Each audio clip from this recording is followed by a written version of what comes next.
Oh, well, hello. Welcome back. We're here again, once again. I hope all of you have had a great week. I know I have. Lots of work to do.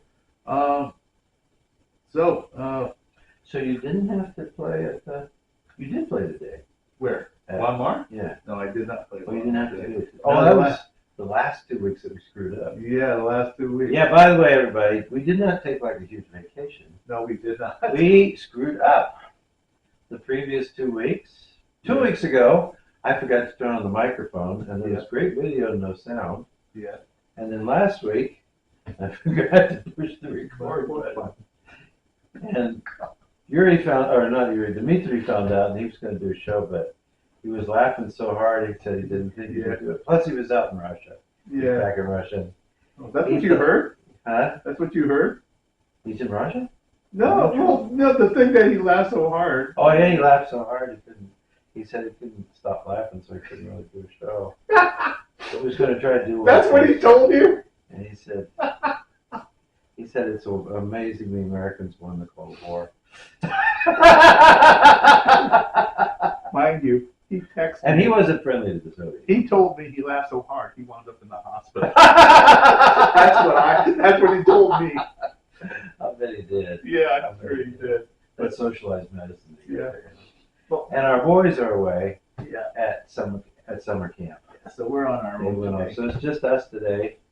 But I think we got some cool stuff we're going to talk about. We came up with a good idea, I think, Yeah.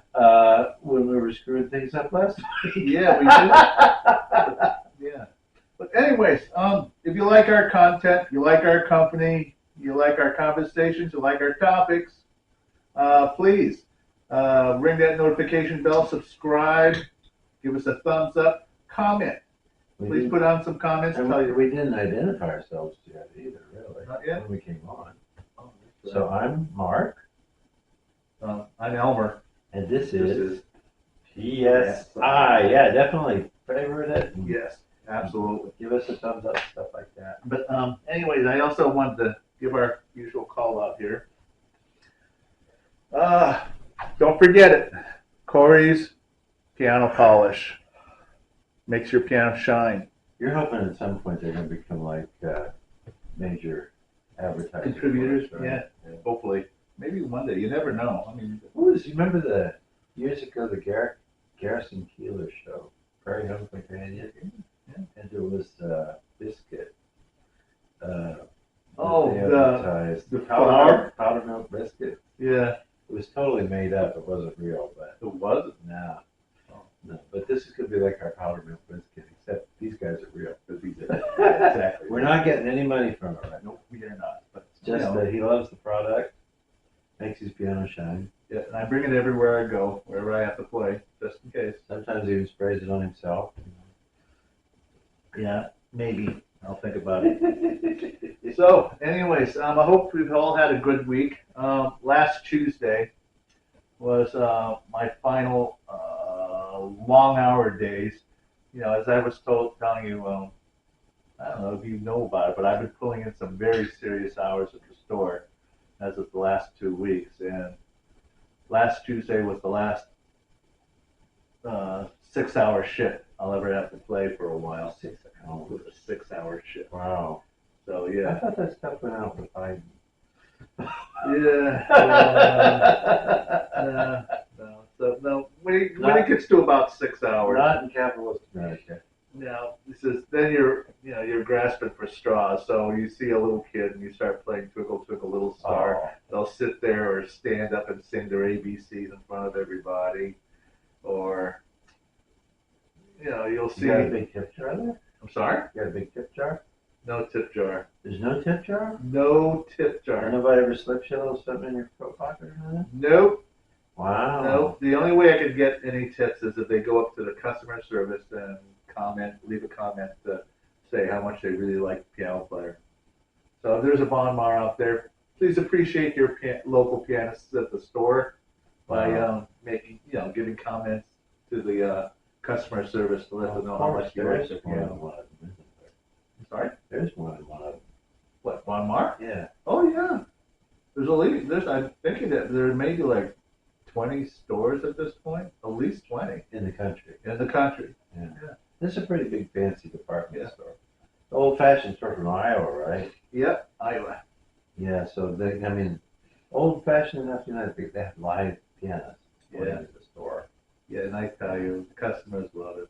So if I had $1 for every customer that came by and said, "We just enjoy your playing," I think I'd be ready to retire soon. Happened a lot. So, but anyways, been practicing a lot lately.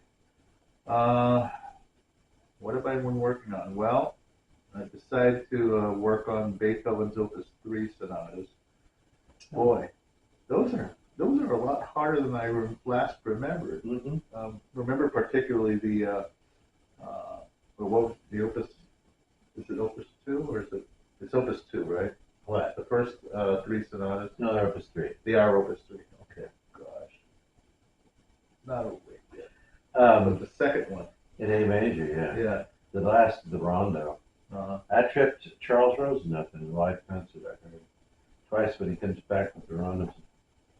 He didn't say shit, but we said shit. Cause Yeah. like, oh, here it comes. Oh, I didn't get it. Yeah. Yeah. That's like watching the NFL championships.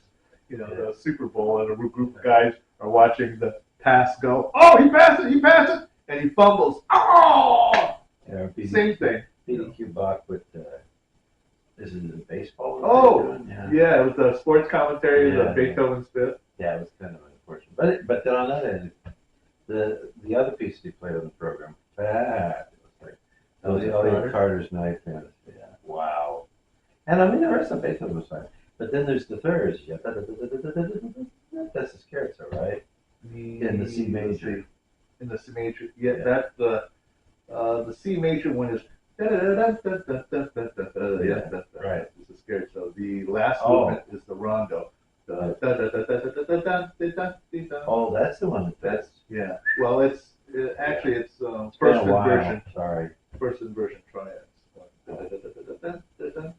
Ah, it's always in triads and not thirds.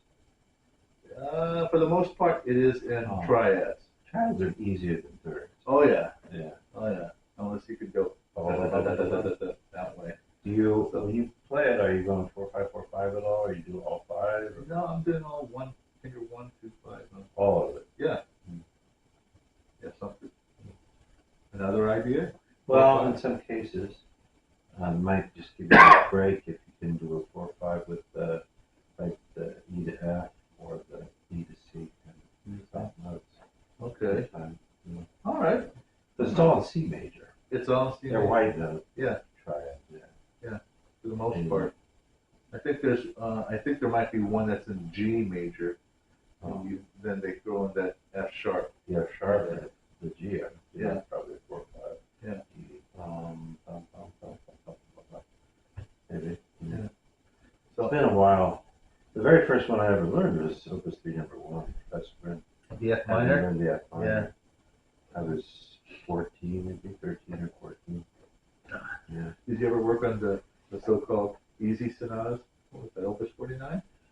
I did play the more popular one The G major? years before with Dario Greenewald. She was teacher I had when I was a kid.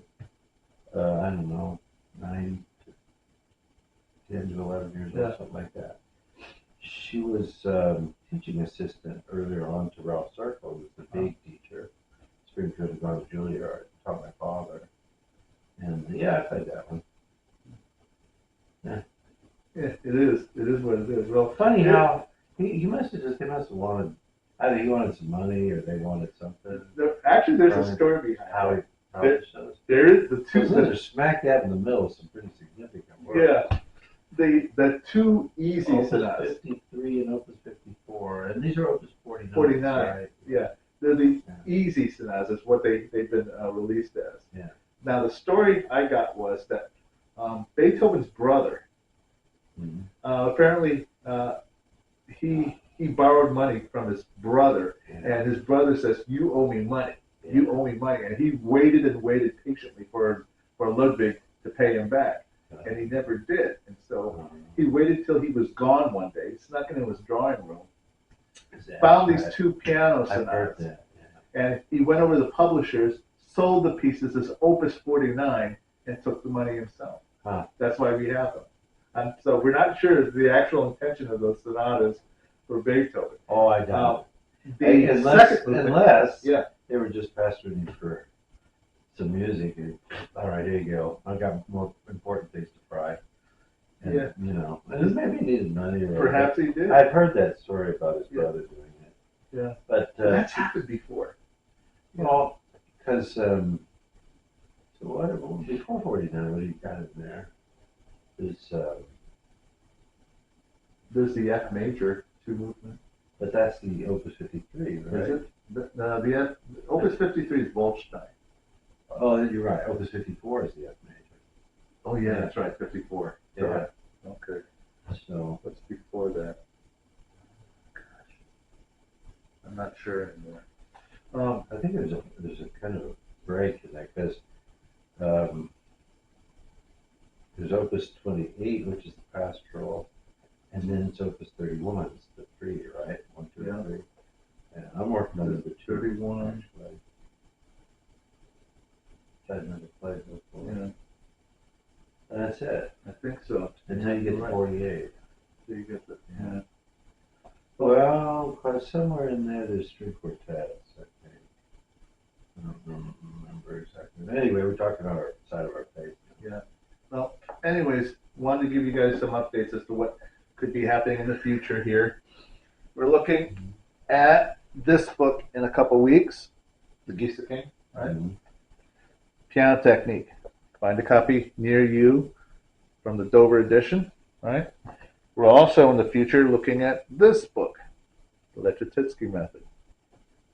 How do you say her name? Malvina Bray. Malvina Bray. She's a teaching assistant of Lechatitsky. Yeah. And it's a remarkable book. It's very late European, scientific, you know.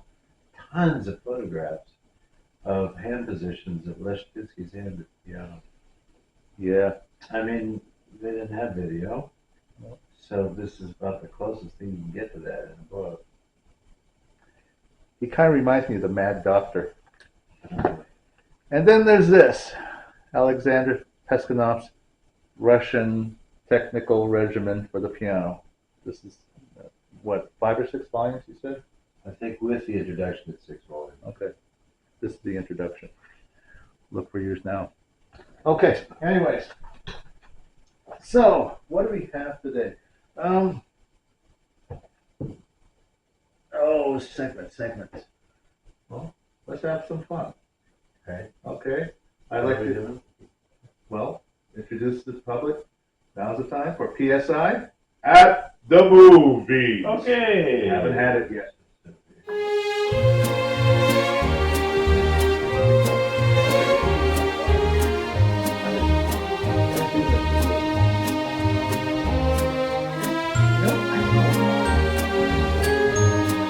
I smell popcorn. Yeah. Funny. Why? How do we do? How do you do this? Funny that. You have it set. You have it set somehow in this room to make it smell like popcorn every time I say PSI I kind of smell it at too. the movies. There it is again. Popcorn for a while. Yeah. There it is again. Yeah. Wow. Well, anyways, but it's strange. You don't hear any popping noise anywhere. For the pop one. But anyways, so we've talked about so many movies that have pianists in them. We also talk about movies with composers. Oh, well, let's welcome you first to our viewers. PSI at the movies. Oh, we didn't do that? Oh, yeah. Okay. Okay. Here we go. Yeah. Now, here we go. Okay, the movie I bring to you today is well, it's not as old as some of the others. Okay, some of the other ones, Song to Remember, That's a good one. Song of Love, which is the Schumann. Song to Remember is a Dane Andrews, right? No, that's Cornell Wilde. Oh. Song to Remember is Cornell Wilde. He plays Chopin. Dirk Bogarde is in Song Without End, which is a movie about Liszt. And then there's one called Song of Love, starring Katharine Hepburn, who plays Clara Schumann. So that's an interesting one. But they actually, I'm sure. That's the one that Tony Carmichael's in. And then Dane Andrews is a composer's gone blind. Oh. And Merle Oberon falls in love with him. Yeah. And Arthur Rubinstein and Ormandy actually performed Keith, what's his name? Yeah. Real concerto. Yep. Night Song. Night Song. Night Song. Yeah. Yes, I know the That's a movie. good one. I love that. Oh my God, I love crap my drawers. When he comes out on stage and then right there, these two little jocular guys, you can tell they're having a really good time Yeah. putting it on. Ormandy and Rubinstein acting a little bit right there. Yeah. And Rubinstein, "You've written a wonderful concerto by him." Yeah, I And know. then he goes, and they play the whole damn thing. It's like 12 minutes. Something like that. Yeah. But, I have to, I don't know. We can talk about this later, about that movie, about the way they were joking around. Yeah. Because I think they were just behaving like, they knew it, beyond, in the back of their heads, that they were just trying to behave like the quintessential classical musicians and saying about how wonderful the concerto was. But anyways, aside from that, I brought in another movie today. I know how we all look forward to these. This movie is comes from 1970. I know we were all waiting for with bated breath. Song of Norway. Can you guess who the composer is? Oh, great. Yes, it is great. Song of Norway. It's still in plastic, dude. Yes, I never unwrapped it. Take a good look at it. Song of Norway. And it's VHS? Unwrapped. And it's VHS. And it's still unwrapped? What, are you going to resell it? No, I'm not going to resell it. Actually, You're gonna the watch reason it. why I kept this one is because I have another one at home. Oh. And, I don't watch it very often because this sucker is about, there it is, 143 minutes long. 2 hours and 23 minutes. And there is no trailers in this. No trailers, no ads or anything. They just you put it in, it press play. Is it in English? It is in English. Oh, It is in that's English. good. This is actually an American-made film. American-made film. It is Song of Norway. Let me see. I brought my notes here. It is. Must say it. Yeah. There you go. American biographical drama musical film adaptation of the successful operetta. Okay, this was 1970, directed by one Andrew L. Stone. The writers of this movie, let's see, writing credits: Homer Curran, Curran, who wrote the stage play. One Milton Lazarus, writer of the musical play, and Andrew L. Stone, who himself wrote the screenplay and basically the story. So that's what we have. He and his wife, Andrew and Virginia Stone, are both producers of this movie. So they put the funds and everything together. Now, the cast is interesting. Mm-hmm. The cast is interesting here. Mm-hmm. So what actor has been given the honor to play Edvard Grieg? I've never heard of this actor. His name is Toralf, Toralv, Toralf Morstad. Yeah. You heard of him? No. No, either have I. But here's one you know, definitely. An American actress, one Florence Henderson. Mrs. Wow. Brady was on this. Mrs. Brady? Yeah, Mrs. Brady. She plays Nina Hagerup. Yeah. She plays, that's the wife, eventual wife of Edvard Grieg. Yeah. Let's see. Here we have Christina Scholin, who plays another character, Therese Berg. Frank Porretta, sounds almost Italian. Frank Porretta plays Richard Nordrock, who throughout the movie, there's the three of them hang out quite a bit together. Edvard Grieg, Nina, and Richard Nordrock. And I would imagine the third guy, the third wheel in there is Frank Porretta. Now, never heard of those actors, but this one you will have heard of. This is cool. Three of these, four guys I know. Yeah. Yeah. Edward G. Robinson is in this movie. Yeah. You're talking 1970. He's still alive. Edward G. Robinson makes an appearance as the character Krogstad. Another character who gets to play Henrik Edson for the Peer Gynt segment. The actor Frederick Yeager. I don't know who that is. I don't know who that is either. Oh. Edvard Grieg eventually gets to meet Franz Liszt, and that honor was given to, he sounds like an English actor, Henry Gilbert. Oh. Let's see. They also meet Hans Christian Andersen, who is played by Richard Wordsworth. Yeah, Wordsworth. Nina Hagerup has her dad, Mr. Hagerup, and he is played by John Barry. Oh. So I'm not sure if that's the same. I'm not sure if it's the actor is the same person as the one who wrote Peter Pan. Oh. Barry is spelled Barrie. So John Barry. Let's see. Niels Gade. Recognize the name? Niels Gade is played by one Ronald Adam. Now, the cast is huge in this production. They must have had, I'm sorry? Go ahead. I'm just going to say that the cast is huge. I didn't have enough room on my index card that filled the whole entire index card. I'm curious who they play because there's a couple. The famous names that I recognize are Oscar von Moltke. He was in, I think the third. No, is it called The Third Man? Is it that the spy movie that Good man.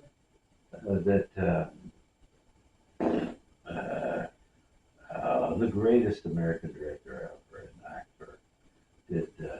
I can't think of his name. He got to be a big boy. No, American. He did a film about I can't. I'm totally flipping on the guy's name. He's super famous. He did the movie about the super wealthy journalist guy out in California who has the sled and drops the crystal ball with the snow in it. Snowbud or Redbud, Rosebud. Citizen Kane. Who did Citizen Kane? And he did Orson Welles. Orson Welles. Yeah. I think, I'm not sure, but Oscar Homolka, I know him from some old black and white movies. This is a European actor, but he got to be known in America. Robert Morley, British actor. Robert Morley's in this. He's in this. And Edward G. Robinson. And I don't know who Harry Seacombe is, but he's mentioned in here too. Okay. But I was impressed with. Well, I saw Florence Henderson. I thought, well, no. Are they singing in this stuff? Yes, they do. This is a musical. So she It's an operetta, basically. Yeah. It's a musical. And so she does Who sing. wrote the original operetta? The original operetta was. Go ahead. The original operetta was Milton Lazarus, I think, because it says here musical play is what it says. That was based on the stage play by one Homer Curran, Curran. So, but anyways, yeah, it's a really long movie, I gave you the cast. It's nice. A lot of this is a lot of the cast had Norwegian names. Yeah. So you see Stedt and Stott, But they all here, speak English. but they all speak English through this whole thing. I've been to Norway. You have. Yeah, and I went to Bergen, and I saw Grieg's house, Wow. toured through it and everything. Did you see the piano? Oh, you Yeah. did see the piano. And then I saw his composition hut, because he actually worked down the hill. There's this beautiful pristine lake that the house overlooks. House is a bit on a slightly rocky precipice. It's very foresty. And there's a big forest you have to get through to get up to it. And it opens into this one big old lake, which I presume belonged to the property. Anyway, you go down this path to this traditional kind of Bauernhof, farmer's hut. Yeah. It's a single room. It's all wood. There's a upright piano and a bed and a rocking chair and a desk. And the windows open up out on a terrace that overlooks the lake. And really an ideal, and by that I mean IDYLL spot to be inspired with. Mahler had a similar kind of place that he worked in Austria when he went to compose in the summertime. That's when he was really busy doing his work. It was incredible. Most of his compositions happened in the summer. About 6 weeks, I think, that he went out there. But Grieg worked in this hut. And, they were shortish people. So it's interesting. The house was built for them. And it's a really nice home. It's yellow. It opens in all directions. There's porches, I remember, all the way around. Not connected, but I think on each side. Yeah. So you can walk out to any direction. And it was interesting because I think they were kind of small people. Because as I remember, the furniture was a little low lower to the ground, a little not quite so long and everything. Okay. Very interesting couple. I don't know if you were talking about them or not, but they devoted to each other for the longest time. And then I went to one or two concerts in a concert hall that they've now supposedly built in the forest, in this kind of glen in the forest on the way up to the house. Very beautiful. I mean, it's not big enough to do a symphony in there, I doubt, not a full-size orchestra, but and actually what I heard was piano solo, and there was a leader recital. And they're especially focusing on Grieg's music when they can, but it's open to whatever's going on there. Whatever gets performed in there. It's a lovely place. It's kind of modern type of, seats kind of like this that look down towards the stage and the whole back side of the stage.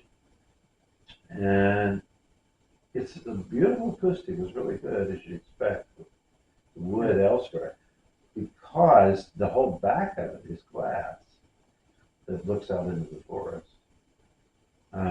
Which I think acoustically is probably not that great, right?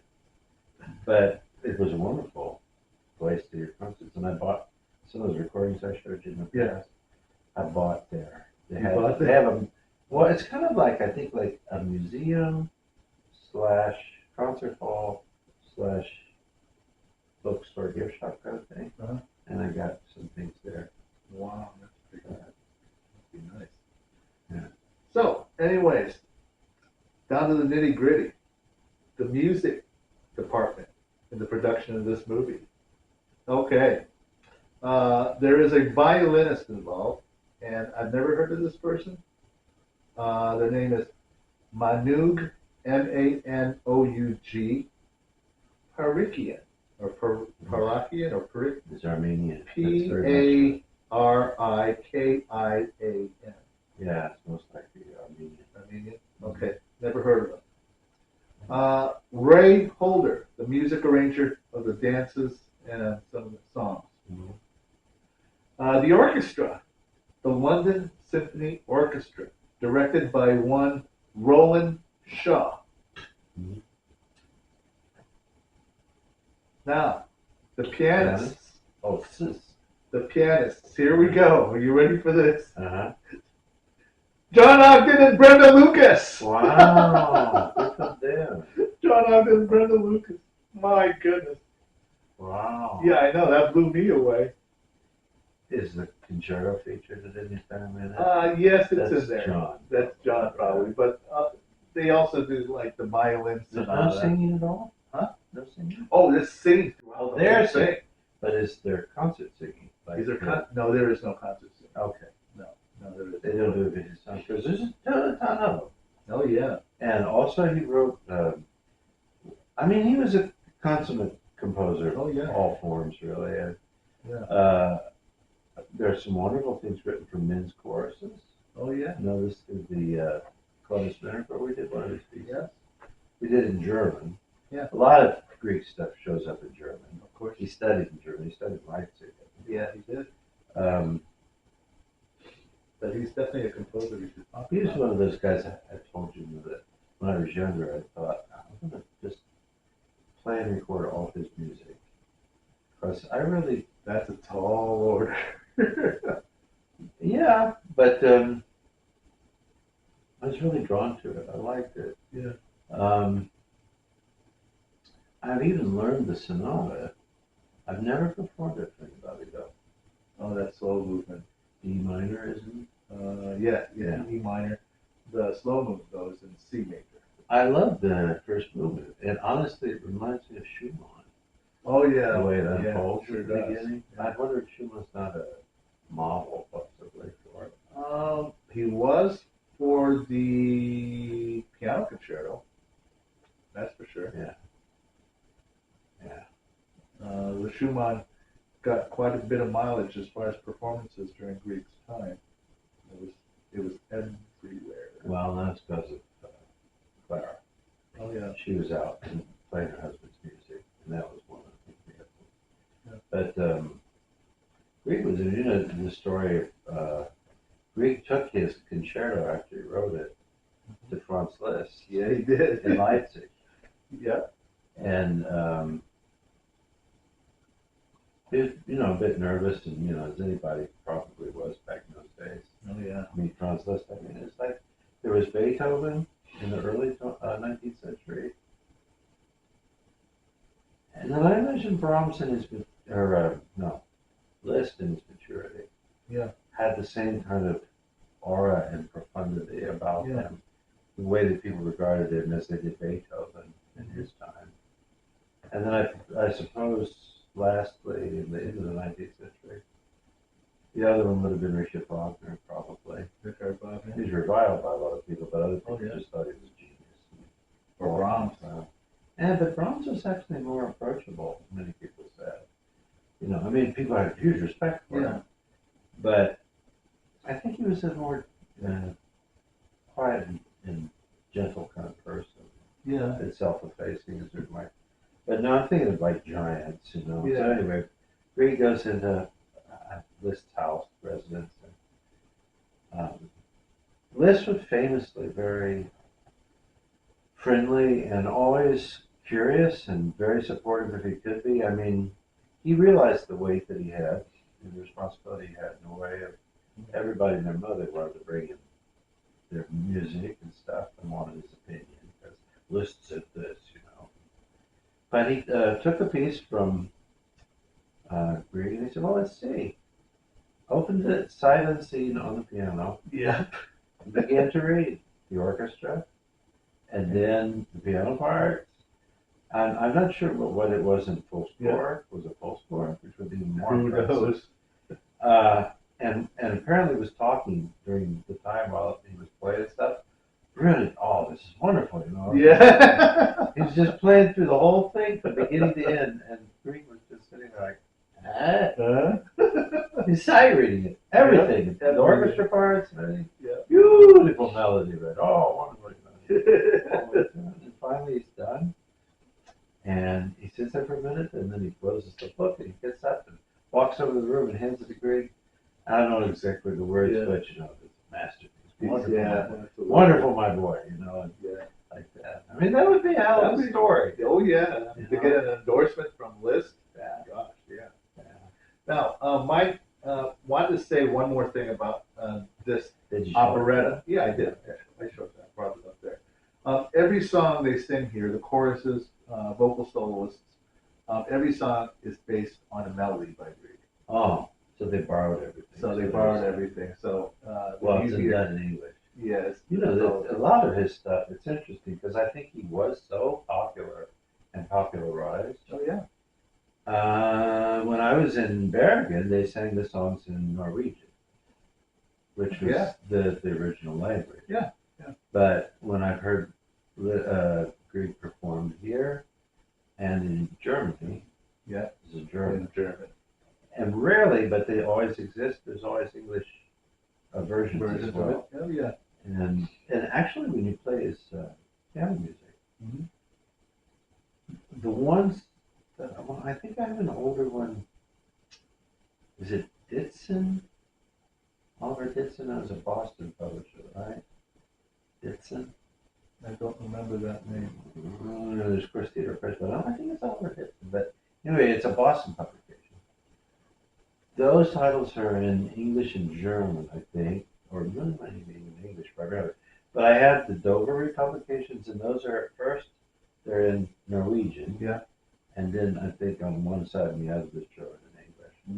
And in some of the songs, they put the versions one after the other.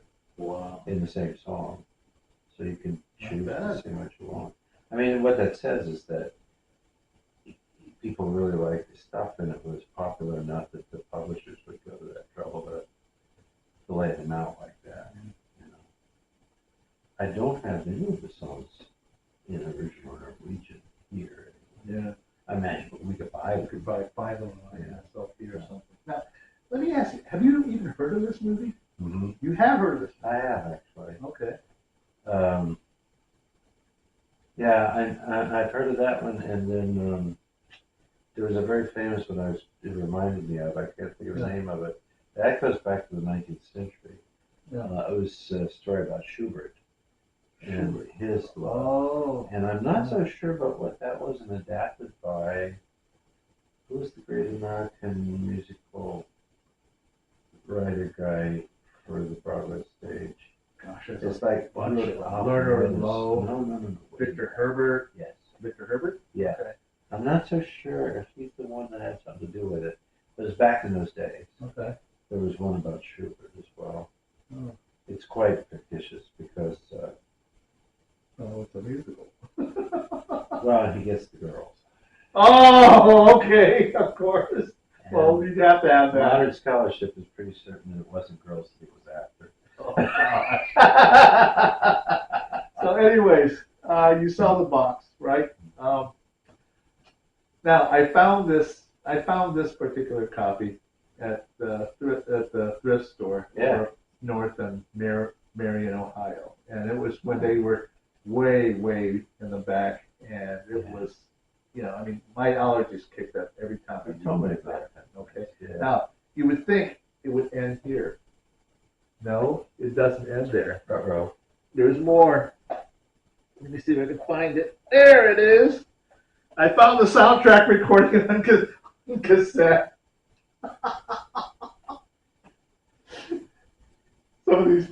Some of the youngsters may not know what this is, but it's the clamshell soundtrack cassette recording. I haven't seen one of these in ages. I didn't think you would. He's nuts. Yeah, I am crazy. But it has to be preserved. Here it is, folks. This is a cassette. Now, for some of you youngsters that don't know what a audio cassette is, it looks like one of these, okay? It's sort of a miniature reel-to-reel. Yeah. Okay, they wrote the contents right here at the top of the cassette. Most of the time, the boxes are clear. Yep. With a paper sleeve, but this one's plastic. See, so it fits in nicely like this. See? Nicely like that. See, and I haven't played it yet. I'm afraid to. Yeah. So is it over? No. I found other interesting things. Let me see if I can find it. It's in here somewhere. There it is.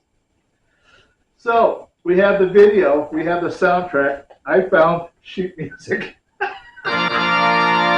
Now I was careful. Did you look for this? You just found it? I just found it. You just go rummaging through it, and you just find these things.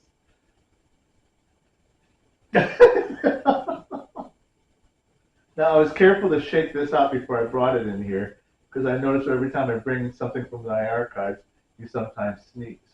I did sort of, gave it a nice wiping before I brought it here.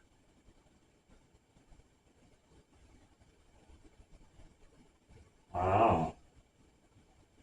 It's based on the Nocturne and the Wedding Day in Trollhaugen. Yeah. Wow. When was this done? 44. 1970. Well, It says in here it says copyright for this song. Yeah, I mean, the film came out in 1970.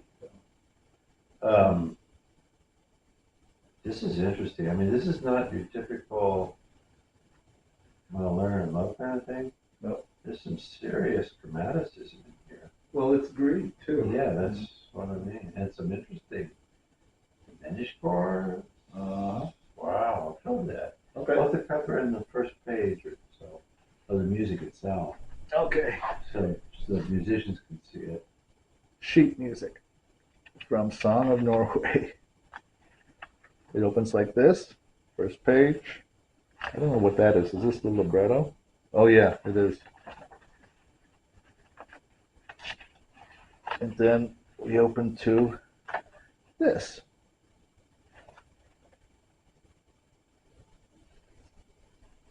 Page 1, page 2. Wow. Amazing, huh? But there you have it. There are YouTube videos of Florence Henderson performing this actual work. One of the ones I saw that, earlier today was the performance she gave on the Ed Sullivan Show. Huh. And, well, I must say, it had sort of that, I don't know, the accompaniment had sort of this Johnny Carson Tonight Show quality to it. So you get to hear, some heavy bass and, drum set. Yeah. And, I mean, that's what it was. So, but anyways, there you go. Song of Norway, 1970, directed by Andrew L. Stone. Wow. You think that's been loaded up on YouTube? What, the movie? The whole thing? Oh yeah, it's out there. I know there's 2 YouTube channels that have this movie on it. Cool. So it's out there. I You see. could see excerpts from it. You could see. I think there's even a trailer. You can see what the trailer looked like. So, but otherwise, that's pretty much about it. Cool. So this concludes PSI at the movies. Hope you enjoyed that one. That was good. Isn't that great? Yeah, that was a good section. Yeah. I mean, I was surprised I even found this. I mean, I was just rummaging through like I said, through the archives, and I opened up a box, and there it is. So, but anyways, moving on. We'll introduce our next segment. Well, let's do it. PSI, all pieces considered. Okay.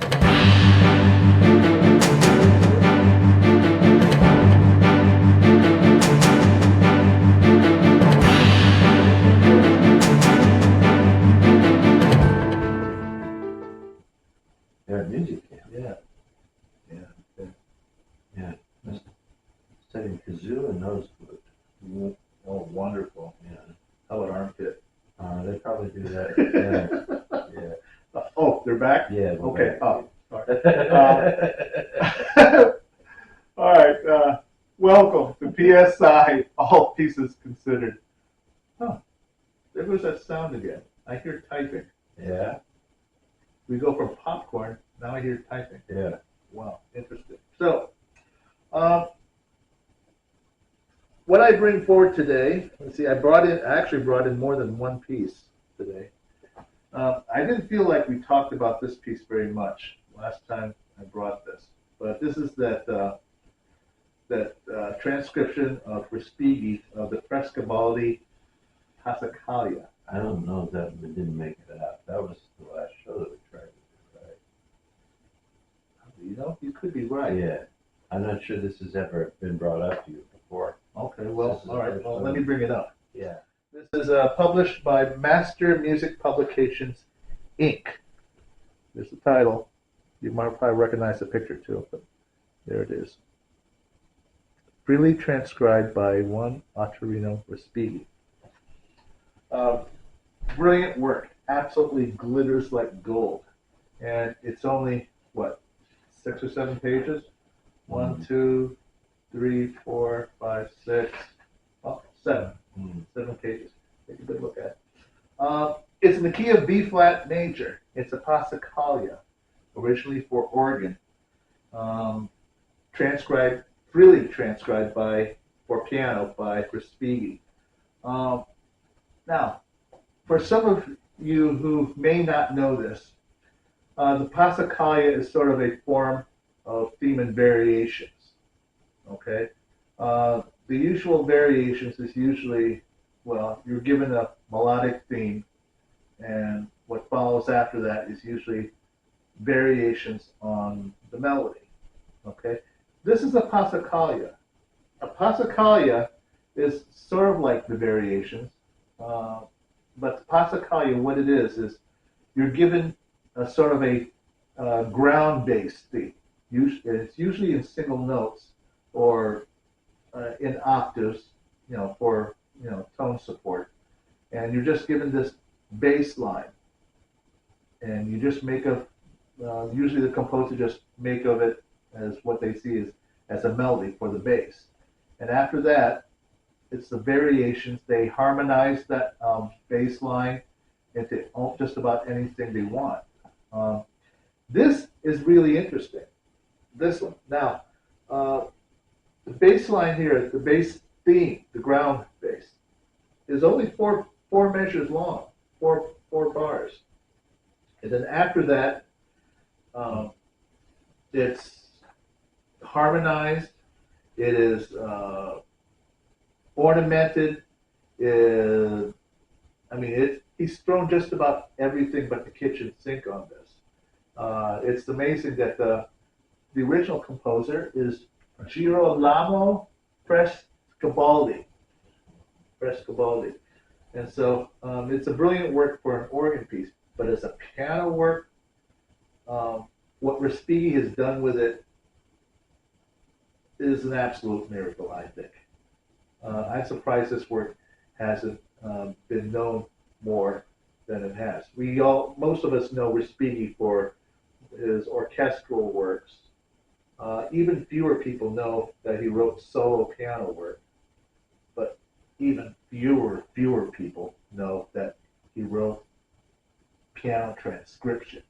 One of the more famous ones is the Ancient Airs and Dances, which we all know for orchestra. Okay, and those are transcriptions in themselves because the themes are based on Renaissance music, and it's transcribed freely for piano. It actually started off as a piano work before he decided to orchestrate. But here it is. One of these days we will have to do a study, an investigation on the pianism of the Italian tradition. This is not something that we see in, say, the Russian tradition, nor do we see this in French tradition. It's just different. It really is. Clear lines, long, short. There's a lot going on here. I noticed that in a lot of this work, the chords are in somewhat more open position rather than closed position. So he's I think he does that so that to make their lines much clearer. But the last couple of pages here are a real doozy. There's only 1 or 2 performances on video on YouTube. You look for a performance of this. But it's a wonderful work. I've tried to read through this a few times myself. It's a lot to do. a lot going. I think it's as I look at it, Yeah. It's kind of I don't mean to Okay. belittle it anyway, but it's kind of your typical organ transcription. Yeah. So it's all big chords, Uh-huh. kind of like Brahmsian thickness in terms of the writing. It's not as excuse me as complicated as some of Liszt's transcriptions from Bach. I think it looks like it would be impressive. It reminds me, actually, I've played a little bit of a speedy. Well, one of the pieces I played was very different from this. Yeah. Many times in recital was the Nocturne. Nocturne. Yeah, it's from a set of pieces. Set of 6 pieces. Yeah. And there's that book you got me that has so much of it, all of his music, which is so nice. Yeah. I played that in a lot of places. It's a very effective work. Has to be played with a little bit more imagination and freedom, I think, in some cases. Rather, well, in the cadenza kind of stuff, it has to be really free and imaginative. Otherwise, it can be a little repetitive, dull, flat. Which is often how I've heard it played. And I think the composer could not have possibly meant for it to be like that. Right? It's just like whoosh, flourish, some more shit, flourish. No, there has to be something more impulsive about it, and I play it that way. But yeah, I was thinking about what you said about looking at the Italian keyboard tradition. If you go back far enough, because the Roman Catholic Church, everything came out of Italy to start with. I mean, so much of what Bach copied, some things for which he's famous, all those keyboard concerti that he transposed or transcribed as solo keyboard things. Yeah, I think all of them are by Italian composers. Yeah, and then the French court eventually, of course, made kind of its own world of music with Louis XIV especially. But all those musicians were Italians. Oh yeah, especially the string players. I mean, they talk about that. Jean-Baptiste Lully, famous composer and guy that gave himself gangrene, he smacked his foot and died from gangrene. He was actually Italian, and they had Italians playing the orchestras of Handel, great German composer, writing oratorios and operas in English in London with Italians in the string sections. Especially from the school of Bologna and Santa Cecilia in Italy, and still to this very day. But back in those days, they just churned them out. All these boys, boys that may have started out singing in the boys' choruses and stuff, and then studied music and so forth. It was a big profession because the church was big business. You got to consider how when Frescobaldi goes back to 1500s, I think. Until you get to Alessandro Scarlatti, father of Domenico, but he was more famous for writing early operas. Alessandro Scarlatti, right? Domenico was his son who was employed by Isabella, or I forget what her name was, in Spain, and wrote all the amazing keyboard stuff. But his dad was living at around the time of Monteverdi, and guys like that are starting to write opera. And then really, once that got started, I think going to this very day, but certainly through Puccini, big time. Italy just, in a way, I think about it as a response to what you said. It just is more quintessentially Italian in our minds and our hearts and everything. Opera. And the other stuff fell by the wayside. But and if you were going to write music, in the 19th century, especially in Italy. Now, there are some things that people wrote Yeah. that was not opera. Right. But if you were going to make your name, Uh, and have any possibility of a career, you better write a good opera. yeah. That was what they all did.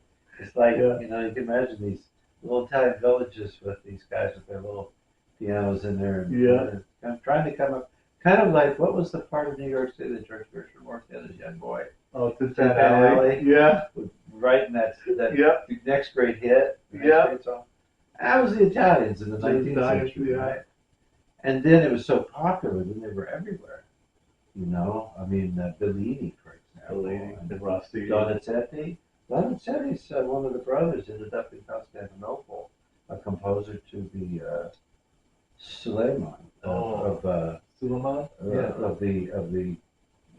of the empire, the caliphate in Constantinople. Well, that's what they call it, Istanbul. Yeah. But then you get these interesting people that start showing at the end of the 19th century and going into the 20th century. I wonder if it has something to do with the disintegration of normal harmony, easy harmony, probably due to Wagner. Okay. And his influence. Yeah. I mean, Puccini's still writing into the early 20th century. Strauss is writing well into the 20th century. But it's interesting. I mean, there seems to be a new attention to instrumental music, perhaps, in the early 20th century. And you get these kind of nationalist, post-nationalist schools, people trying to do things like that. And Respighi is one of those. He wrote beautiful symphonic works. Yeah, absolutely. I mean, come on, we know the Pines of Rome, the Festivals. Festival, things like that. Wonderful works. And then this book that you've got me is extraordinary piano pieces. Yeah. Something beyond Greek. There's a wonderful, very spacious and lyric moments and things, but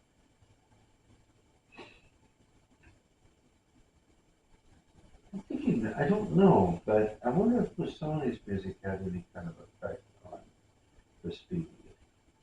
Because there's some things about Busoni's writing for piano stuff, like his transcriptions of this looks somewhat like it could have been Busoni, except it's not as difficult. Yeah, it's not as difficult, but I consider Busoni,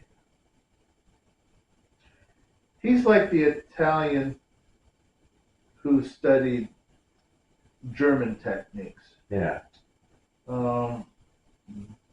As opposed to... Yeah, I don't think the you know what I'm talking about? Yeah. Well, his dad was Italian, but his mom was German, and then he was raised and educated in Germany, right? Yeah. So, I imagine the Italians would claim everything they could. Yeah, of course. They're claiming, but really he's not an Italian. No, not really. I mean, just the overall texture of something, even in his original music. But the interesting thing, I think, with these guys in the late 19th, and early 20th century, harking back before Romanticism, in many cases before Classicism. Right. The French have to go all the way back to the French clavicinists.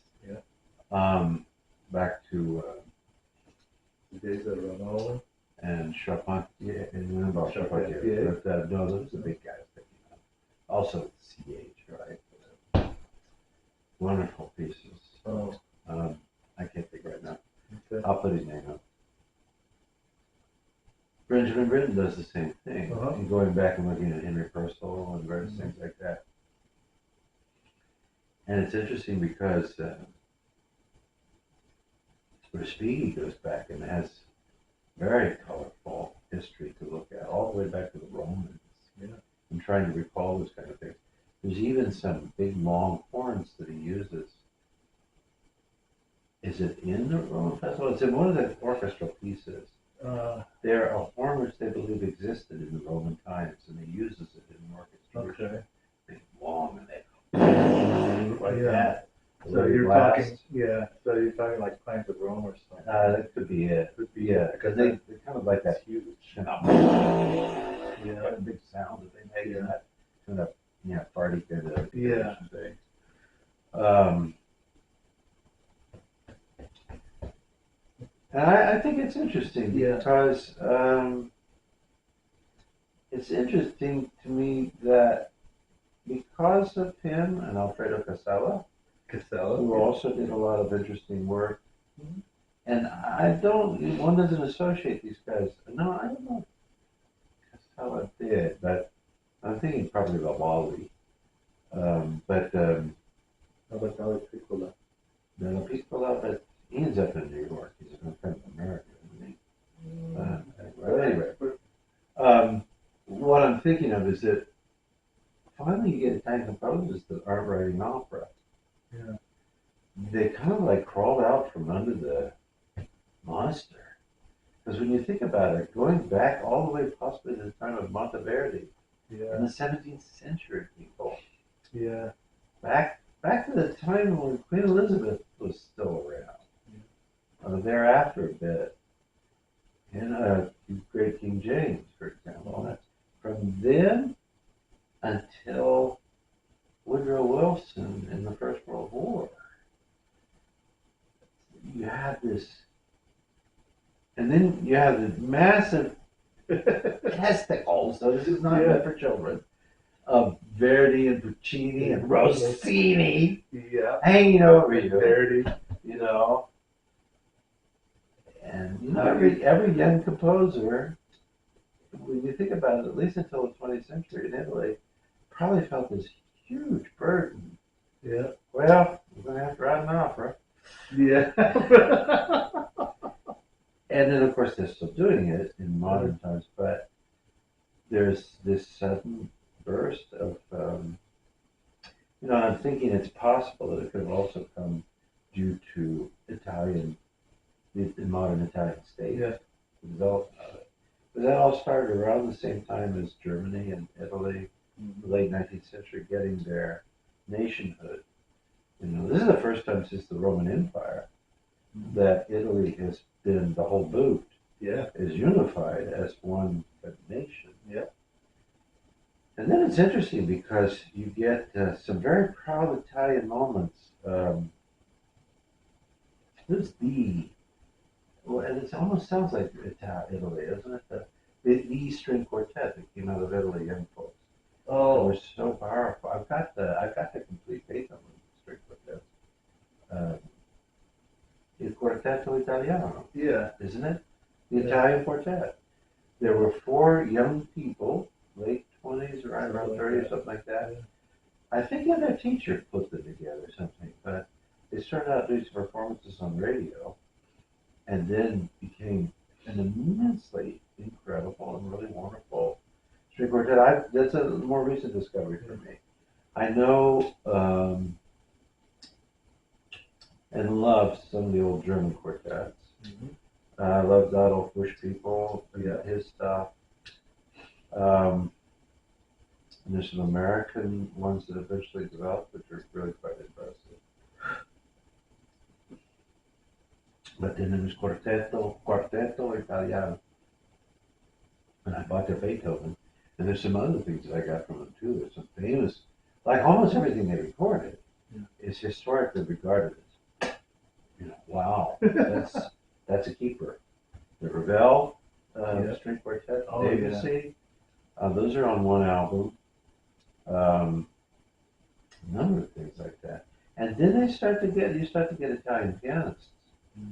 Now I'm sure that they had in the 19th century, but who knows? I can't think of any off the top of my head. But suddenly, in the 20th century, definitely you've got Bellini as mid-century to our time, and then preceding him is Benedetti Michelangeli, who was a very interesting guy because he was aristocratic. He came from a landed, big house. It was silverware that was hundreds of years old, kind of guy, and yet drove himself to be a concert pianist. he could afford the luxury of canceling when he didn't want to do it. Of course he could. Well, he wasn't like up to snuff, good for him. But it did have a very interesting sound and technique. Oh, And yeah. all that. Yeah. So it's kind of interesting. I think this is maybe why. But I would say I'll shut up after this. Okay. What I like about Respighi is most everything that I've ever heard, Yeah. and in some cases played. Yeah. I like it. It's good. It's Yeah. interesting. It's well done. It's well done. You Yeah. know? So, but anyways, Respighi has done a lot more than what's in the Dover book. There's actually a piano sonata. Ooh. There's an actual piano sonata. Huh. Well, those are all but- the work you gave me. That book Yeah. is all based on recreations or influences from ancient dances, Yes. pieces, Yeah. and things like that. Yeah. Yeah. Yeah. Well, I've got recordings of him. Yeah. Both on that International Piano Archives thing, and I think I've got some LPs. Who are we talking about? Respighi. Okay. Yeah. Playing for him with, Playing the piano. yeah, I did not know they even. with This- a friend, colleague of his. I don't think it's Casella. Was it Casella? I don't know. This is the first time I've heard that Respighi there's recordings of Respighi playing the piano. Yeah, forehand stuff. Wow. They play some forehand stuff.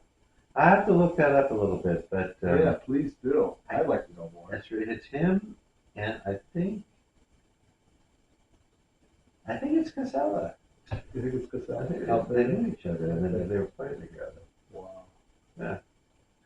Now, I only know about the piano sonata because I was on YouTube, and what popped up on the menu was the complete piano music of Respighi, and it was released by Brilliant Classics. Ooh. So it's in a box, I guess. You own this? I do not own this. Alright. I wish I did. I'd like to know Or more. who the pianist is? Yeah, I don't know who the pianist is, but he or she recorded the entire output of piano music. And there's, like I said, there's a piano sonata. There's divertimenti in it. I'm thinking of a couple other pianists, Italians Yeah. in the 20th century Yeah. that we should mention. I have this complete, I think it's complete or mostly complete Chopin music box, and some of the music is performed by Orazio Frugoni, Brugoni, yeah. Forgot Hey. about him. really good pianist. Yeah. Guillermo Novaes is in there. I mean, different pianists usually play different type of repertoire, Dances, yeah. and I forget what Frugoni plays. He Was plays that- the concertos in the box. that Yeah. And is Alexander Brailovsky in there?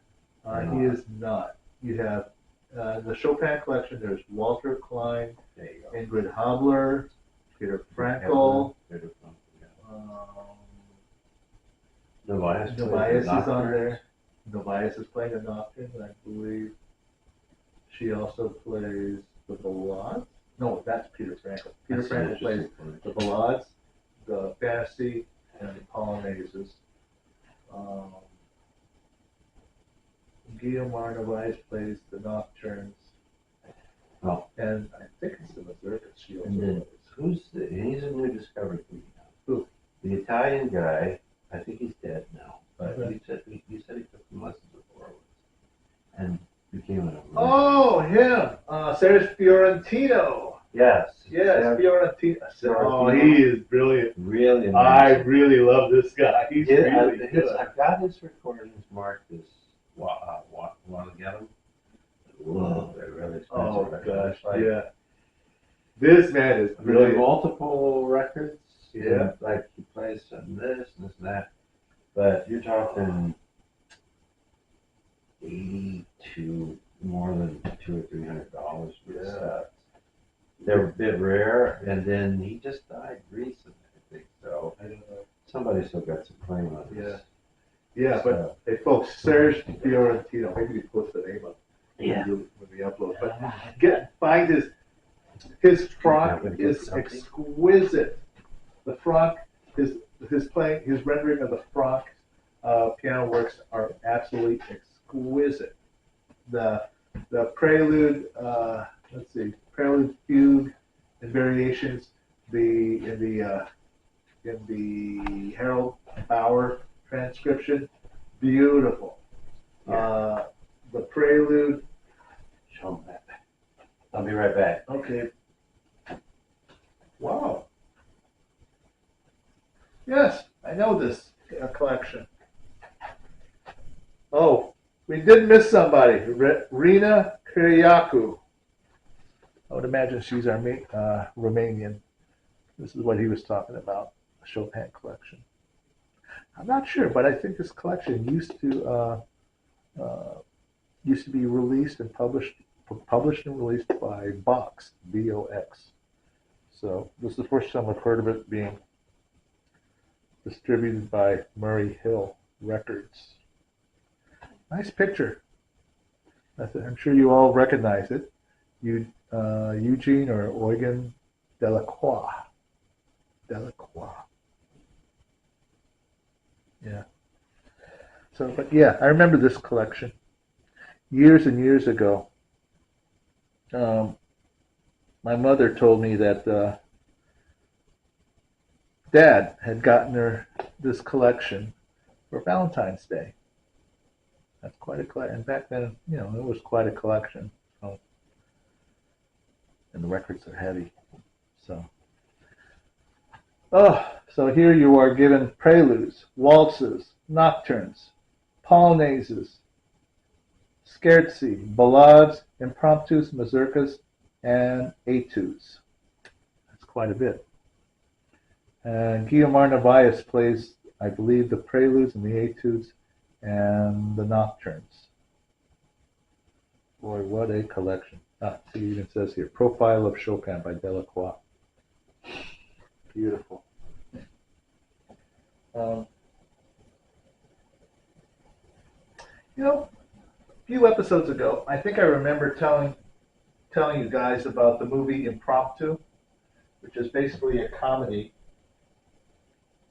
which involves Chopin, Georges Sand, Liszt, and Marie de Goul. Practically an all-star cast. Isn't that great? Oh yeah, it's a wonderful collection. Is that one of those Murray Hill? Yeah, it's Murray Hill. Yeah. And I was just telling the viewers about the You good for the tea? painter. Yeah, I'm fine. I'm good. Okay. Go I ahead. was just telling them about the painter, Eugene Delacroix. Yeah, Delacroix. That's Chopin's Yeah, portrait. yeah. He actually has an appearance in that movie Impromptu, and he's actually hilarious. That's right. He's Yeah. actually hilarious. He's not shown very much in the movie, but every time he shows up, he's always up to something. He's being sneaky.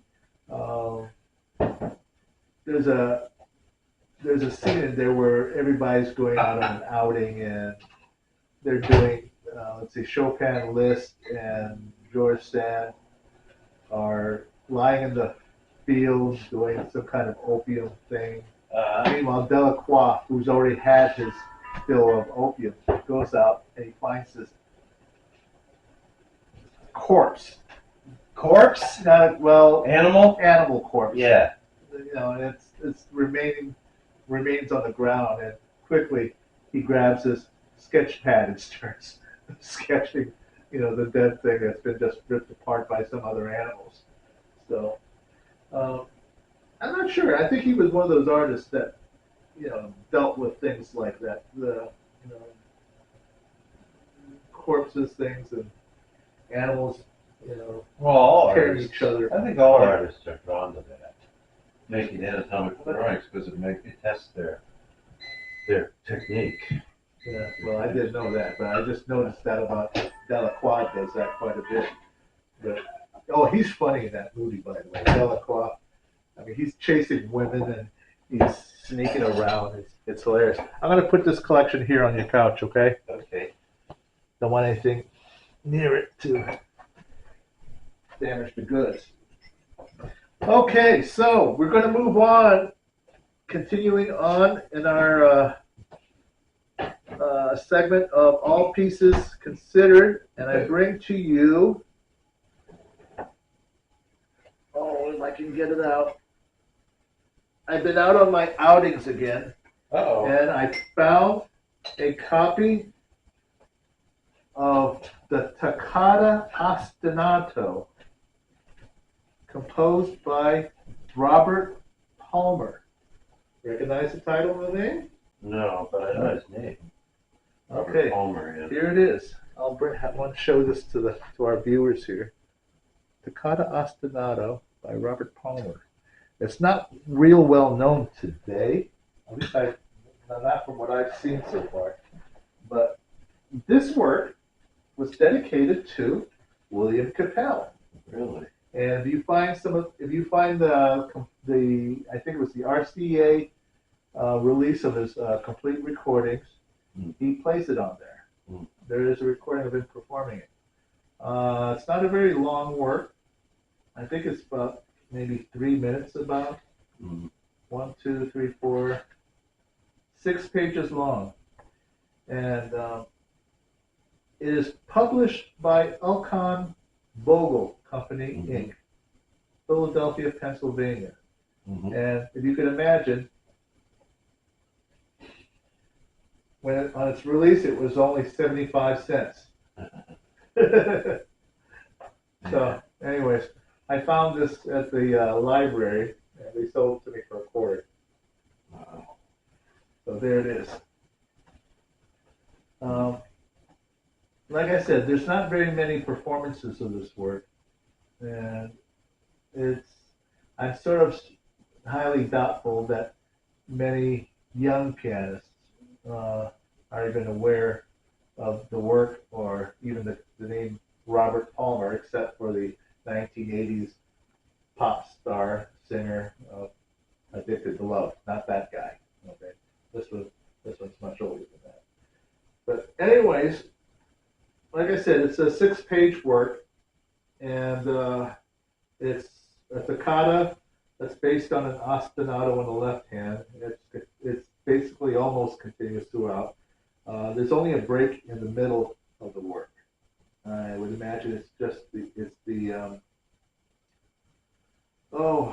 sort of like a C section before the other themes come back. So basically the form here is almost like an A, B, C, A, B, coda form. The piece proper is sort of based on sort of a modified blues scale. It starts out in the key of C, sort of a minor. It sort of plays around between major and minor. It starts out in the key of C, and that lasts for about a page. Then there's a small codetta and sort of a transition, and then he just sort of does a variation of it. So I would probably call it almost an A prime rather than an actual B, because it goes into the key of F. Once again, it's sort of the F blues scale. You could play around with it between minor or major. And then there's a middle section. The middle section becomes a little bit more, how would you say?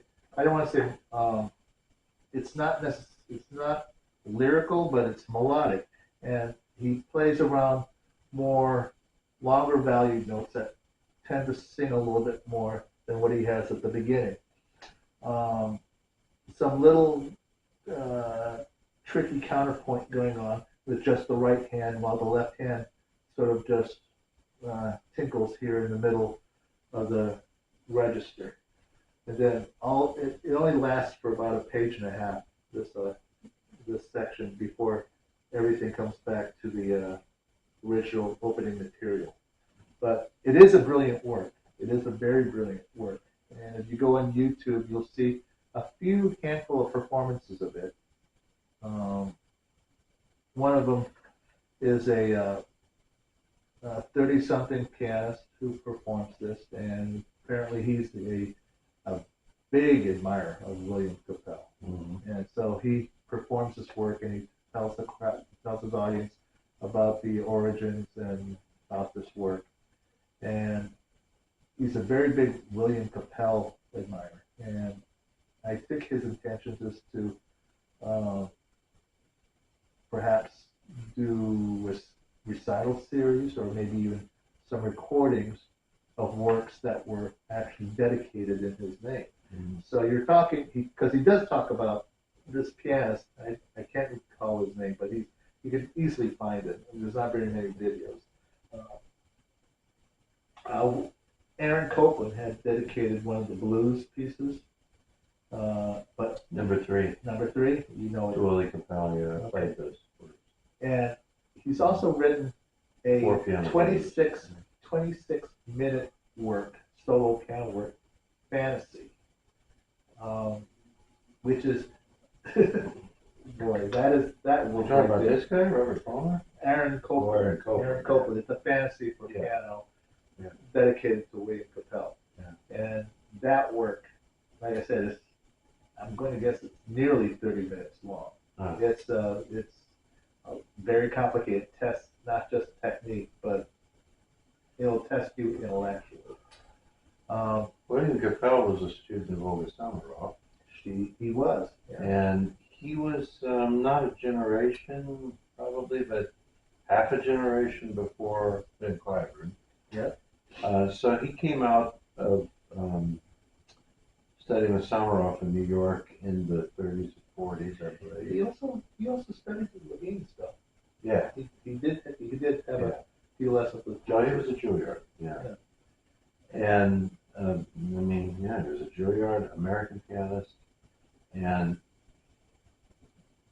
he was that period of times Van Cliburn, really, in terms of his stature and everything. Because when you think about it, there had been some, good, really extraordinary American pianists, but probably, native born, but probably not since Louis Moreau Gottschalk was an American pianist gaining the kind of international fame that Willie Capel did. Yeah. And it's interesting because, his parents were playing the Cacciatore Concerto. Yes. And this was an interesting period in the earlier 20th century. There's been a very strong worldwide communist movement, and the American Communist Party was pretty active and all that. And then going into World War II with the fight against fascism, believe it or not, but back in those days, America and Russia were good friends, fighting together against Hitler. And there were even some Hollywood films that were made about the Russian people and stories so they would be sympathetic to them and all that. And Willie Capel played the Cacciatore Concerto, very famously, recorded it. Oh, yeah. He was a, big pianist, big sound. Really, I would say an incredible pianist. Oh, yeah. But probably maybe in a certain kind of way a little bit more like Fleischer than like Van Cliburn. Van Cliburn really comes across as a traditional old school Russian pianist. The way he played, beautiful colors, and all of that. Fleischer had a certain kind of power. And then our American pianists that came after that, I think there's a certain kind of school. I think the Ruskies were doing the same thing with Gilels and Richter. People had big sounds, big piano. It was like big cannons, Yeah. Not to say it was ugly, but that was kind of like the point. And I associate that a little bit with Willie Capel. He was young, he was really wonderful, and I think played beautifully, but it was about power. He had tremendous amount of power. Yeah. And he was immediately beloved by a lot of the great names. Oh, yeah. Who maybe weren't so famously great back in those days, but they recognized the greatness. So Copeland befriended him, was writing for him. Oh, yeah. Yeah, and then he got killed. I don't know, did he go to Asia? Because he was coming back into San Francisco. He was coming back from South America. He had just that way. Yeah, he was on a tour. He was in South America, and the plane, crashed in California. San Francisco Airport. If you've ever landed in the San Francisco Airport, everybody has this experience. It's coming in towards the runway, and shit, there's a lot of water down there. It's built that way where the coming in, I don't know you take that and going out because I've never seen it from that direction, but Yeah, I remember when I've lived in Japan, flew in San Francisco a few times, and um, that's an interesting arrival. Well, his plane didn't make it to the Yeah, landing runway. strip and make the runway. yeah, That was into him. yeah. I was going to say too, there's some interesting Takata. What I was thinking about Takata. You know what I mean? Yes. Yeah. Oh yeah, Takata. All right. For some of you youngins that haven't done your studies on the Takata, okay, it comes from the Latin root tocare, which means to touch. Mhm. Okay. Now the Takata from some of the earliest beginnings, and I'm talking pre-Bach. Okay. Mhm. The Takata was composed or improvised, you could say Mhm. improvised, in order to test the strength of the instruments. Mhm. Okay, that was, now I'm talking pre-Bach, all right? And most of you should well know that the instruments back then don't have the sturdiness of a modern grand. Okay, back then you had to be really careful with the keyboard instruments, in which hence why performers improvise toccatas to test the strength of the instrument. Mm. Okay, now eventually the toccata gained much more recognition during Bach's time to become more of becoming more of an art rather than just a test piece for an instrument or an exercise. Mhm. Okay, so during Bach's time, yeah, there's toccata, and then fugue would follow after that. Okay, so it became an art form. Now, much later on, okay, the toccata eventually took on more of a change when it became more of a showpiece, I guess, Mhm. more of a showpiece. So it not only just tested, the instrument, but should we say, I think it was a Virgil Thompson. It became more of a test piece to test the tenacity level of the performer themselves. So that's why we have things like Cacciatori's Toccata or the Toccata by Prokofiev, which is even more fearsome test for the pianist. The worst for me because the breadth of the hand, the way it's spread out, I can't play it safely because I'm worried about hurting myself. Schumann. And Schumann's is based upon one by Cherry. Yes. Which is kind of the first one from that period of time. Yeah.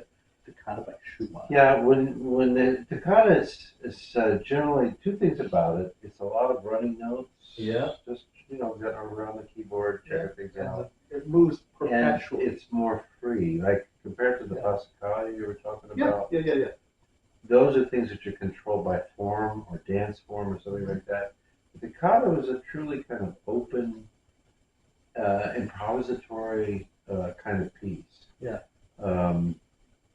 The other word that it also could supplant it or be used at the same time is fantasia.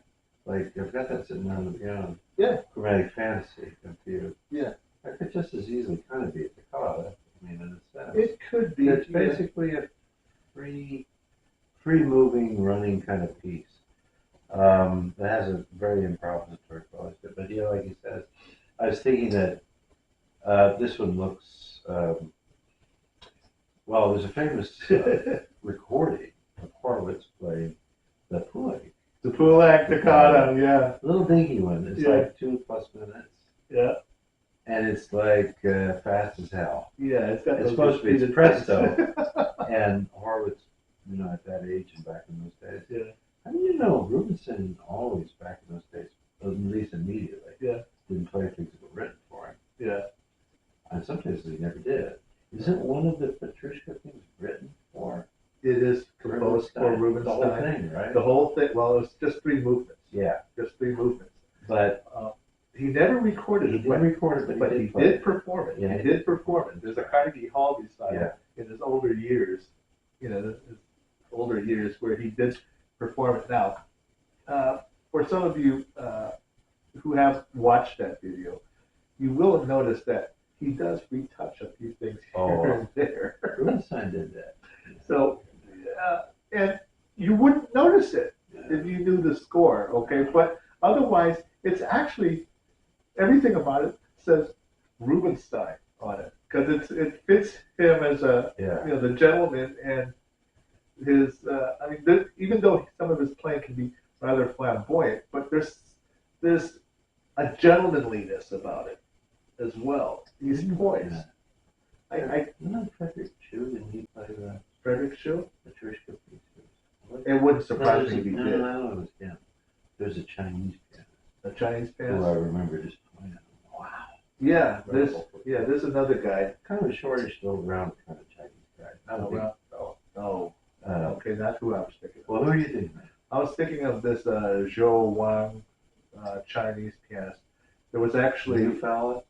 well, not the newest, but this goes back maybe 8, maybe 12 years ago. There was actually 2 gold medalists. One was that blind guy from Japan, and the other one was this Chinese fellow who did, let's see, the Opus 28 Preludes of Chopin, but he also did the Petrushka, which was quite mesmerizing. Wow. And by the way, he also does chip arrangements. Really? Yeah, he does that Fly the Bumblebee. Like, I was thinking of somebody else. but there is. Anyway, but we got a little off, but that's okay. Well, if you think of his name, pop him up. but this is an interesting, challenging piece. And in the modern times, as Elmer said, toccatas are virtuosic showpieces, and they're bound to be challenging. And what they're trying to do is drive you to your limit. Oh, yeah. What you can do. Yeah. How far do you dare go? There's a really famous recording, though, in performance. Yeah. Pogorelich playing the Schumann toccata. Yeah. Now, Levine records it, and it's wonderful. Oh, absolutely. Pogorelich was interesting because he plays with almost no pedal. Yeah. He truly plays it like an exercise, Oh, but not boring. yeah. It's No. Yeah. And it was Never that Pogorelich. performance, I think he used it. He did that. Didn't he do that for Chopin? The Chopin competition. You know, famously, Ivo, I-V-O, Pogorelich. Yeah.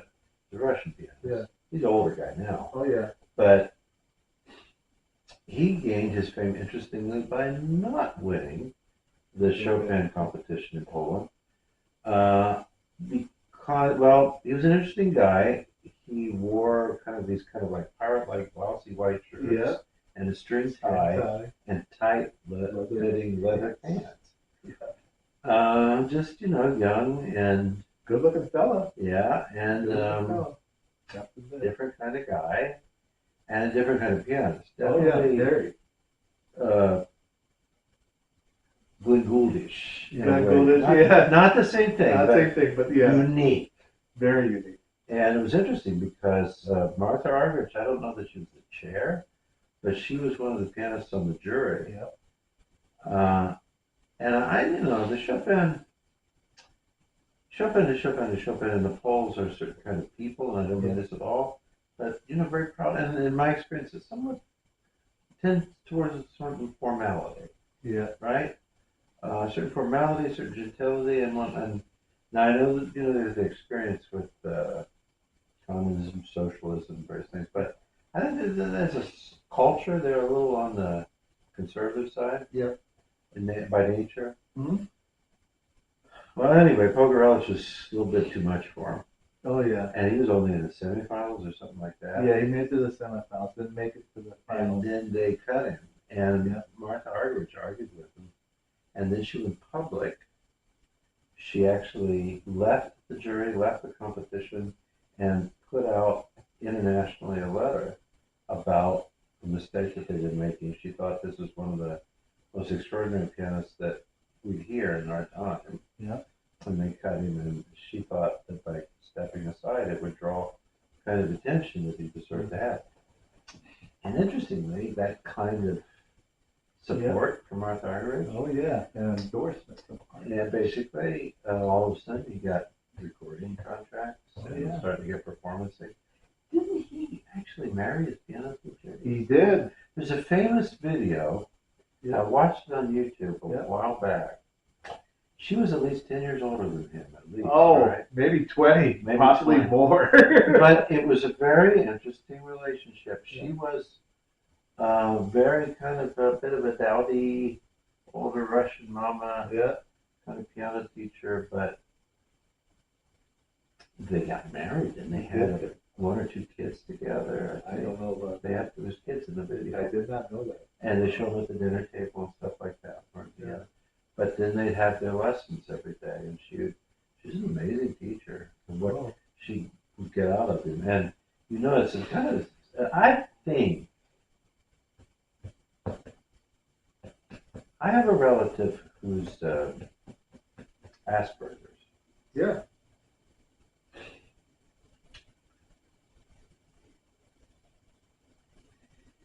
There's something a little bit unique and a little special and a little different Oh, about yeah. Pogorelich, you know? Oh, yeah. And I just felt as I watched all this and saw all this, I thought, very fortunately, without regard for any kind of, you know, criticism about their lifestyle, this and that, she clearly loves him and serves him as a wife and everything else. He, on the other hand, respects her hugely as the musical mentor and one to listen to whatever she says to do. He's working on Scarbo and stuff in that video. Oh, yeah. Ravel. Among other things. He did a copy of Six about it. Have you seen that? Holy crap. We got way off on a tangent with this, but that's because of his Schumann to Carl performance. But no, I'll finish by saying there's a very, if you can find it, I believe I watched it on YouTube. Yeah. Ivo Pogorelich, and you can see what kind of videos are up. This was a documentary. I think it was done in Russian, but there's English subtitles. And it's just showing his life with her. I don't think they lived in Russia. I think they lived somewhere else in Europe. But, you know, it was that kind of life. They didn't have like a glamorous home. They had kind of a home. They had a couple of kids, I think. And then they had two big pianos, and part of it is watching them work together. And when she died, Oh, yeah. he shut down for a while. A number of years. He stopped performing, making any public appearances and things. Eventually, he started to come back.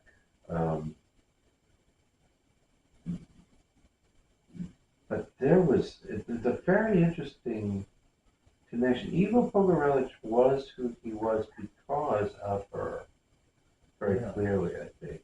There was this extraordinary gift, physically, and the mind, the way it would work, and what he could do. He could memorize things like a sponge. See, I didn't know that. Yeah. But she's the one that put the meat on the bones and filled it out and all this kind of stuff. And I remember reading about him in an interview. He was lost without her for a good amount of time. And anyway, talked a lot about that. But that'd be interesting. I'm sure at some time, hopefully someday, somebody will do a thesis on him or something, you know, for a book or something about him. And it would be perhaps interesting to those psychologists, psychiatric people who study artists to look into that, because I just thought there was an interesting, extraordinary dynamic there. I mean, not this kind of played up Hollywood shit like, you know, the teacher, the relationship with the student crossing the line. The bad teacher, the crazy teacher who has the full control of the student. This just takes two people to make this thing actually work. The genius to make it all work. Yeah. You know? And it's very clear, I think, the vision. when you see them in the rest of the video, when they're just doing house things together and talking at the dinner table with their kids and stuff. They're just two people who love each other and their family. And this little world, you know? I'll have to look it up. Yeah, that's pretty cool. Well, thanks for that. But that's interesting, the toccata. And historically, because the minute you mentioned Willie Capel, I thought of the Poulenc and Horowitz. Yeah. And then I thought of Poverellich and Schumann. Yeah. Well, it's funny you should bring in Horowitz because William Capell absolutely admired Horowitz. Yeah. And I've read some biographies and about him that are not published in like books or anything, but mostly the Clavier magazine. I think I have a Clavier magazine issue that's got some of his interviews and some of his comments made by some of the acquaintances and friends. And he just obsessed over Horowitz's performance with the Rachmaninoff third. He just absolutely obsessed over it. And he'd work on the Rock third to a point where he's thinking that he wants that kind of electric, that kind of make some kind of that kind of an impact that Horowitz does. Yeah. So and there are recordings of him doing the Rachmaninoff third. I have one. I didn't know that. He did record the Rock third, but it's kind of strange because let me see.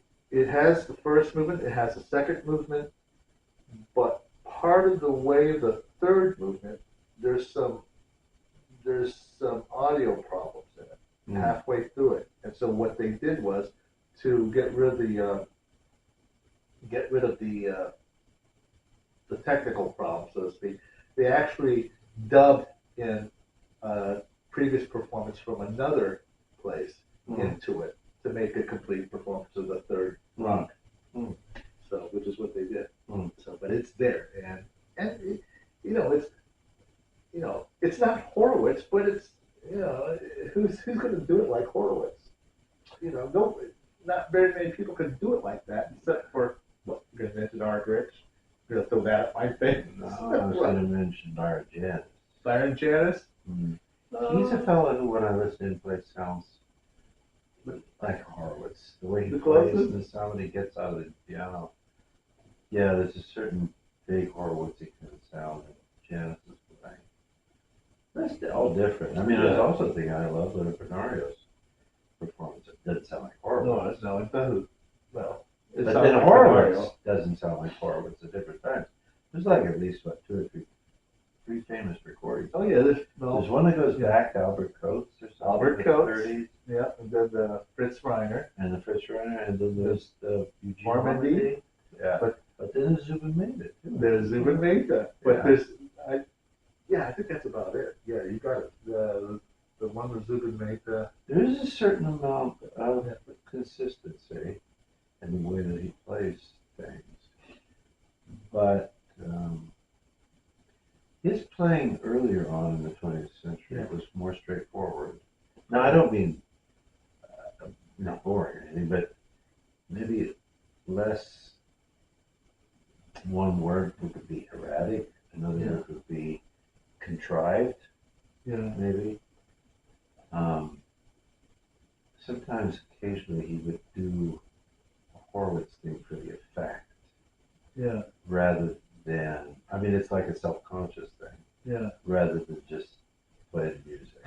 Yeah. I mean, what I think is wonderful about Bernarius, for example, it's just wonderful. It's just music. I particularly remember his performance really well. Wow. Oh, and Van Cliburn did it too. Oh yeah. He was Carol Kondrashin. I mean, the two things he was recorded for that they brought out of Russia was Rock 3 and Tchaikovsky. But honestly, I don't even remember Van Cliburn very well. But I remember the video. And of course, Horowitz is. Yeah, who could forget? Or even Ardrich. Martha, yeah, well, holy crap. There's a few albums that I've put on my watch list here, but actually some of them right now are so expensive. But it's like somebody's Time Warner, whatever, their complete concerto performances and stuff. Yeah. Okay. That's all right. We're still doing PSI, all pieces considered. Now, this is going to be a little different from what we've done before, okay? I just introduced you to a couple pieces that are very, very rarely heard. And I thought they got a nice discussion about the toccata. The toccata? Yeah. We told our viewers about what, the toccata, origins, and we dissected the word a bit. Yeah. But anyways, you remember how we talked about studying like text versus Yes. edited? Yeah. Okay. Well, this is Let's, sort of let's explain what we meant by that. okay. So, all right, we know from our experiences that a lot of our piano professors do an awful lot of encouraging using text editions of, say, the Beethoven sonata. You guys know what that means. In German, text means original text. So it's talking about basically as being as close to the written down music, whatever notes, whatever descriptive words, whatever they had on there, just that and just that. Yeah, that's it. The original ideas, thoughts of the composer as they're written down, and that became a more common thing. Well, kind of the Germans were kind of doing this stuff before the war, but they definitely post World War II. There started to be the scholarly interest of finding pure sources. Yeah. And this has happened in all of science. I mean, it affected all kinds of areas. Basically, the idea is eliminating certainly the predominant 19th century for commentary or interpretation. Yeah. You know, I think a really great example is if I've seen this before. Yeah. They have the Holy Bible. I'm a Buddhist, but you know, I've worked in that field. So, but you have the Holy Bible, right? And it's so big, depending, you know. And then you get Bible commentary, depending on who wrote it, who's doing that. So you got the Bible, and then you got volumes and volumes and volumes and volumes and volumes of commentary. Yeah. That could be very interesting. It could be very helpful, especially if someone's very authoritative and knows things.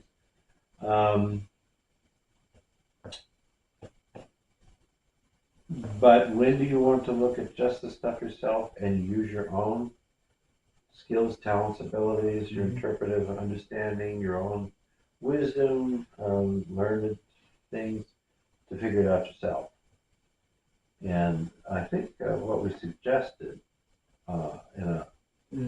we did this. Yeah, we did. We talked about it. Yeah. Was I've started to. Now I'm coming from the academic. I have a PhD, you know. And he wants a DMA, but come from a strict kind of academic background that way. But I've always been one to argue and let's break the rules at times. Yeah. And I've come around to where I think, you know, we made a specific presentation of the Beethoven sonatas. There's very famously and very inexpensively available Hans von Bülow, not all of them, but a lot of them sonatas, edited by Hans von Bülow. Yeah. And it's really interesting because, like, for example, at the beginning of the Opus 13, about the peak, there's that much on the page, and there's that much in footnotes. Yeah, I saw that. That was funny. He had so much to say. And then, you know, for me, when I was first studying Professor Wen, and one of my earliest purchases was, it's a big deal for me, if I had my paper out, save my money to get it, was the complete Beethoven sonatas in 4 boxes by Arthur Schnabel. And I mean, this guy was the first one to record all of them and was kind of thought of as the authority on Beethoven. Yeah, right? Elsie Schoenberg said, the man who invented Beethoven. Yeah, and he has Schnabel's edition. I don't, but I looked at them and I thought this is very interesting. It's got fingering, it's got different ideas. And Schnabel, as it's looked at historically now, has certain kind of ways of playing the passages in the Beethoven, which are so persuasive. But then some people argue, yeah, but that's not like necessarily. What's it? So my question was, and I had this, I said, when you have a 16-year-old, very brilliant, or an 18-year-old, or a 22-year-old, I'm now 62 years old, 60, catching up there. Yeah, I am. I was a very bright boy, did a lot of studying and everything else. Fortunate to have good teachers, and I think that's an important part. Because the teacher is there to help provide an interpretation and an understanding of things. And depending on who they study with, they may bring a very particular point of view to interpreting the music and how it's done. But lacking that, rather than turn an inexperienced person loose on raw manuscript music,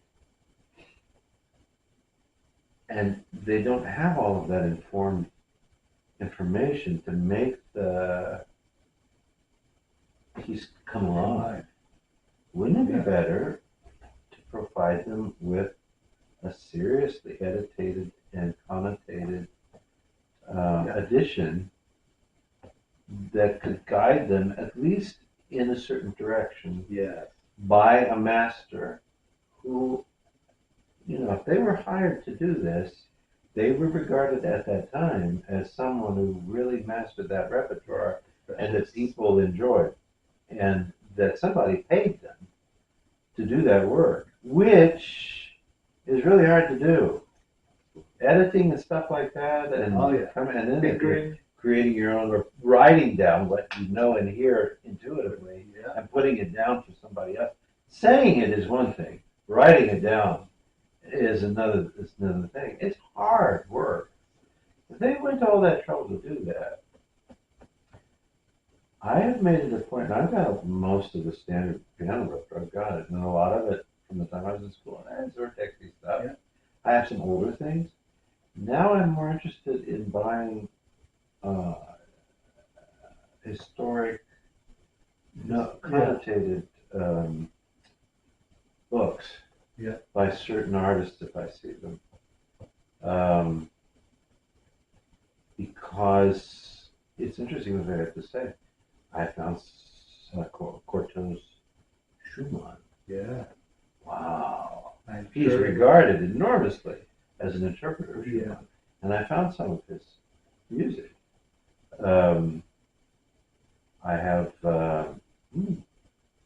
Arthur Friedheim, hair, trying to look like this and everything, incredible pianist. He actually came over and had a long American labor life history. But as a young man, he was one of Liszt's last students and proponents for his music. Had a big career in Europe, playing with orchestras and stuff. Eventually integrated to the States where the money was there and all that. I have that was the first book I ever used for the Chopin Etudes, Opus 10, Opus 25. Yeah. That's Friedheim's edition. Some really good ideas about fingering. Oh yeah, absolutely. Versus, if you buy a manuscript, in many cases, there's no fingering. Yeah. You gotta work all that stuff out yourself. Yeah. And the problem is with younger people, and if they're not like driven nuts like me and Elmer, we write all this stuff in the music, right? I mean, there was periods of time when I wrote all the fingerings in everywhere. I'd really work them out. Yeah, he did. He did really did. Especially through all the way into my doctorate. I mean, I know that you just save yourself so much trouble if you do all that hard work right then, but you write all that. I remember Alicia Della Rocca saying that one of the great losses of her entire life and career was her piano library. When she was going to live in the States for a while, she had it shipped from Spain. Got lost. Oh, I don't know what happened to it, but she lost all of this music that had all of her notes and writing and everything in it. She had to start all over again in New York. Oh, that's horrible. I've had certain things like my choral library. I lost that somehow between Japan and San Francisco. It was destroyed, exploded in a ship somewhere, and there were pieces of things that they saved for me. But there were over 300 works, and I've had notes and stuff I'd written myself. That seriously compromised me for a while when I continued to work, do choral work, because I didn't have my library and the kind of stuff that from concerts I'd get with and things like that, and blah, blah, blah. But that's what this whole, what he's probably going to get into here, is this business about word text versus an importantly edited score by a well-respected master. Yeah. And I think it's even possible with a good teacher you could bring in that, and then you have 2 points of view. And the teacher could clarify why they think that's wrong, and that you should do it this way. But if you don't have access to that kind of thing, I don't mean this at all, but let's say that you study with a teacher who's a good piano teacher, somewhere in Nebraska, and they don't necessarily come from a very big tradition, and maybe they're, no offense, but this is true in our field, they're in it for the money they're making, and you're just part of a factory of piano students that comes through, does this and that. You do what you're supposed to do, but there's not necessarily brilliance or genius or inspiration there. Yeah. And you rather have Klaus von Bülow on your side. Yeah, absolutely. Okay. So that long exegesis about that, but yeah, you get my point. I mean, I think we're both kind of in agreement with that. Oh, we are absolutely 110% in agreement with that, which is why I brought this. So I'm curious. Okay, you remember this work we worked on? Yeah. All right. Yeah, this is a fantasy by Haydn.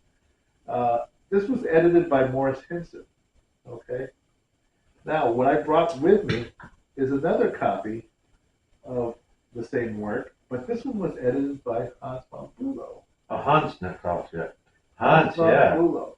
And wow. The difference in editing is amazing. It's astonishing. Look at this. Let me show you the part. Let's see, somewhere. Okay, the canon part here. You remember when you made me work to death on this part? Okay, where it becomes canonic, right? That's it, right? Yep. You remember this part? Yes. Yes. Okay, I was suspicious about some of the notation there. I thought, how come? I mean, they're supposed to imitate each other. One hand is doing this, that, but the other one is not doing anything like that. Right. Well, here's the edition where it has the same thing, but it has that in Written out. Actually written out. There you go. What do you think about that? This is Hans von Bülow. He would have done it this way. Yeah. Good for him. Yeah. Well, because, I mean, I think the reason that they do it in here is they're assuming you're right-handed, right? Yeah, perhaps. And they give it you there it is, but you don't Yeah. but they only have the turns in the right hand. Exactly. And yeah, because this is strictly canonic writing, they should both be doing it. And I do think what's helpful, he does give the example. You should show this to them, what we're talking about. Show them this, okay, and then show them that. All right. Okay. For some of you pianists, and there's probably many of you who've done this already. The canonic part on the first page. You see it? Okay. You know the theme, right? That was the Morris Hinson. But look at this. Yes. The canon on the Hans von Bülow begins practically on the last measure of this page, right there. And does he start immediately? Yep. Immediately. Right? Immediately. And then the right hand answers with the same thing. The left hand answers exactly the same way the right hand does. Look at that. Amazing. Now, even more astonishing yet. Okay, here. We'll make another comparison here. Let me see if I can find that part. Oh, there it is. There it is. Okay, here we go. Take a look at this part. You remember those running thirds? Yeah. Take a look at the material on the left hand. What does it do? It's just bump, bump, bump, yeah. right? G? Yeah. Look at the same passage here in the von Bülow. The von Bülow is different. It's more bump, bump, bump, bump. The third.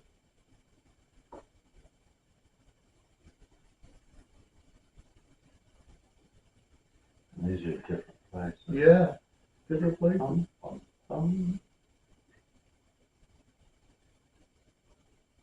that crazy? Yeah, and lift our fingers as thirds too. Yeah. Constantio. Constancio is a little easing up a tiny bit. Going 5, 4, 3, 5, 4, 3, 5, 4, 3. Yeah. And chetta. Yeah. This is more 18th century articulation. But, Okay. and that's interesting. And then the yeah.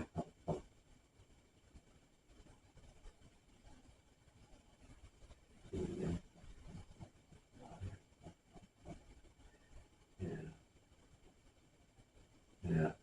Want to show them that? Yeah. That's cool. Isn't that cool? Okay. Real quick. Morris Henson. You have here in the left There's hand nothing the wrong with octave what he's G's. doing. What he's showing you is pretty much the bare bones of what they gleaned from Haydn's manuscript, right? Did you see the octave G's in the left hand? Now check this out.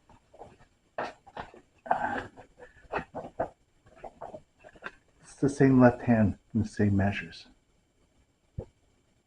Different octaves. You've got these octave G's. Then every other measure they have that. Truly astonishing.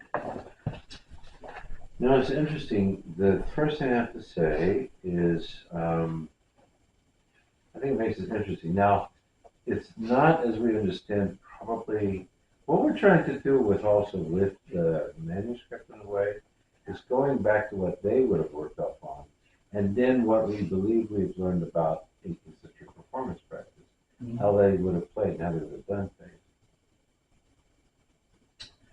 But then it makes me think that what von Bülow is doing, they're very musical ideas and kind of they make it a little bit more interesting. And I think one thing that we need to remember is that well into the 19th century, when we think of Mozart, we think of Beethoven, we think of Mendelssohn, we think of Liszt, we think of these pianists up until at least the mid-19th century. Really, one of the first ones to change it all was Clara Schumann. She was a literalist, and she started to play her husband's music and some more serious things. She was, in some ways, the very first concert pianist who played what was on the page. Mm-hmm. Where, what I'm getting at, and I remember Bilson talking about this at that piano week. It was at Earlham, not Earlham, the other, northern Indiana. There was a very famous piano pedagogue, a professor there. I think his name, but there was a week-long, weekend to weekend with a whole week between. Mm-hmm. Bilson was there the whole time, and there was a California-based postdoctoral musicologist who was interested in 19th century performance practice. I remember learning a lot of interesting things they talked about. But one of the things that you want to keep in mind, if you listen to certain, I think older fashion sometimes, performance practice people, it was different, and it was, and in some cases people say, yeah, that's pretty dull. It's not as interesting, as alive as what we're accustomed to. Well, I think that because what they left out is that music fundamentally had far less to do with the performance practice as to what was on the page, as to what was in here and what was in here. Yeah. Mozart had to write so many piano concertos because nobody wanted to hear the same piece again. Yeah. But the interesting thing is that we know for a fact from his own writing that in a number of these concerti, when he performed them, there was no piano part. There wasn't one. Now, of course, this is Mozart. It was all up here, right? Right. But still, he also would have been in a tradition where he would have monkeyed with it. I mean, improvise it. classical music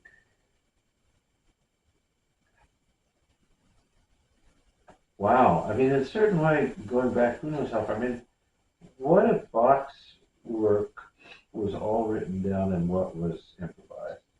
Mm-hmm. and then eventually gets written down. And why do you write it down? You write it down for prosperity because usually you get some money from it, right? Yeah. That's the reason to do it. Because somebody then copies it and prints it, and other people can play your music.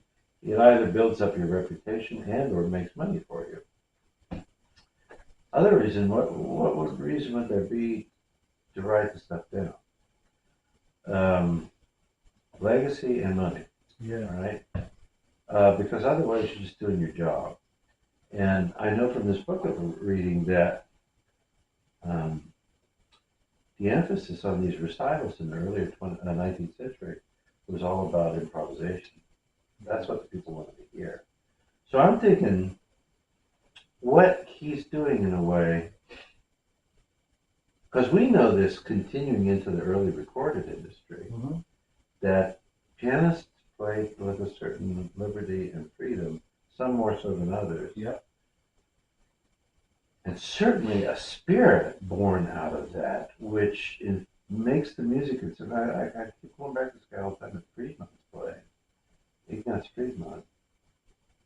And the notes are all there, but he plays it in a way that makes it sound like he wrote them, Yeah. or like he's doing it. So Yeah. what I didn't finish saying is that there's a quality of it in the history of classical performance where they were doing exactly what jazz artists are doing in the 20th century. Yeah.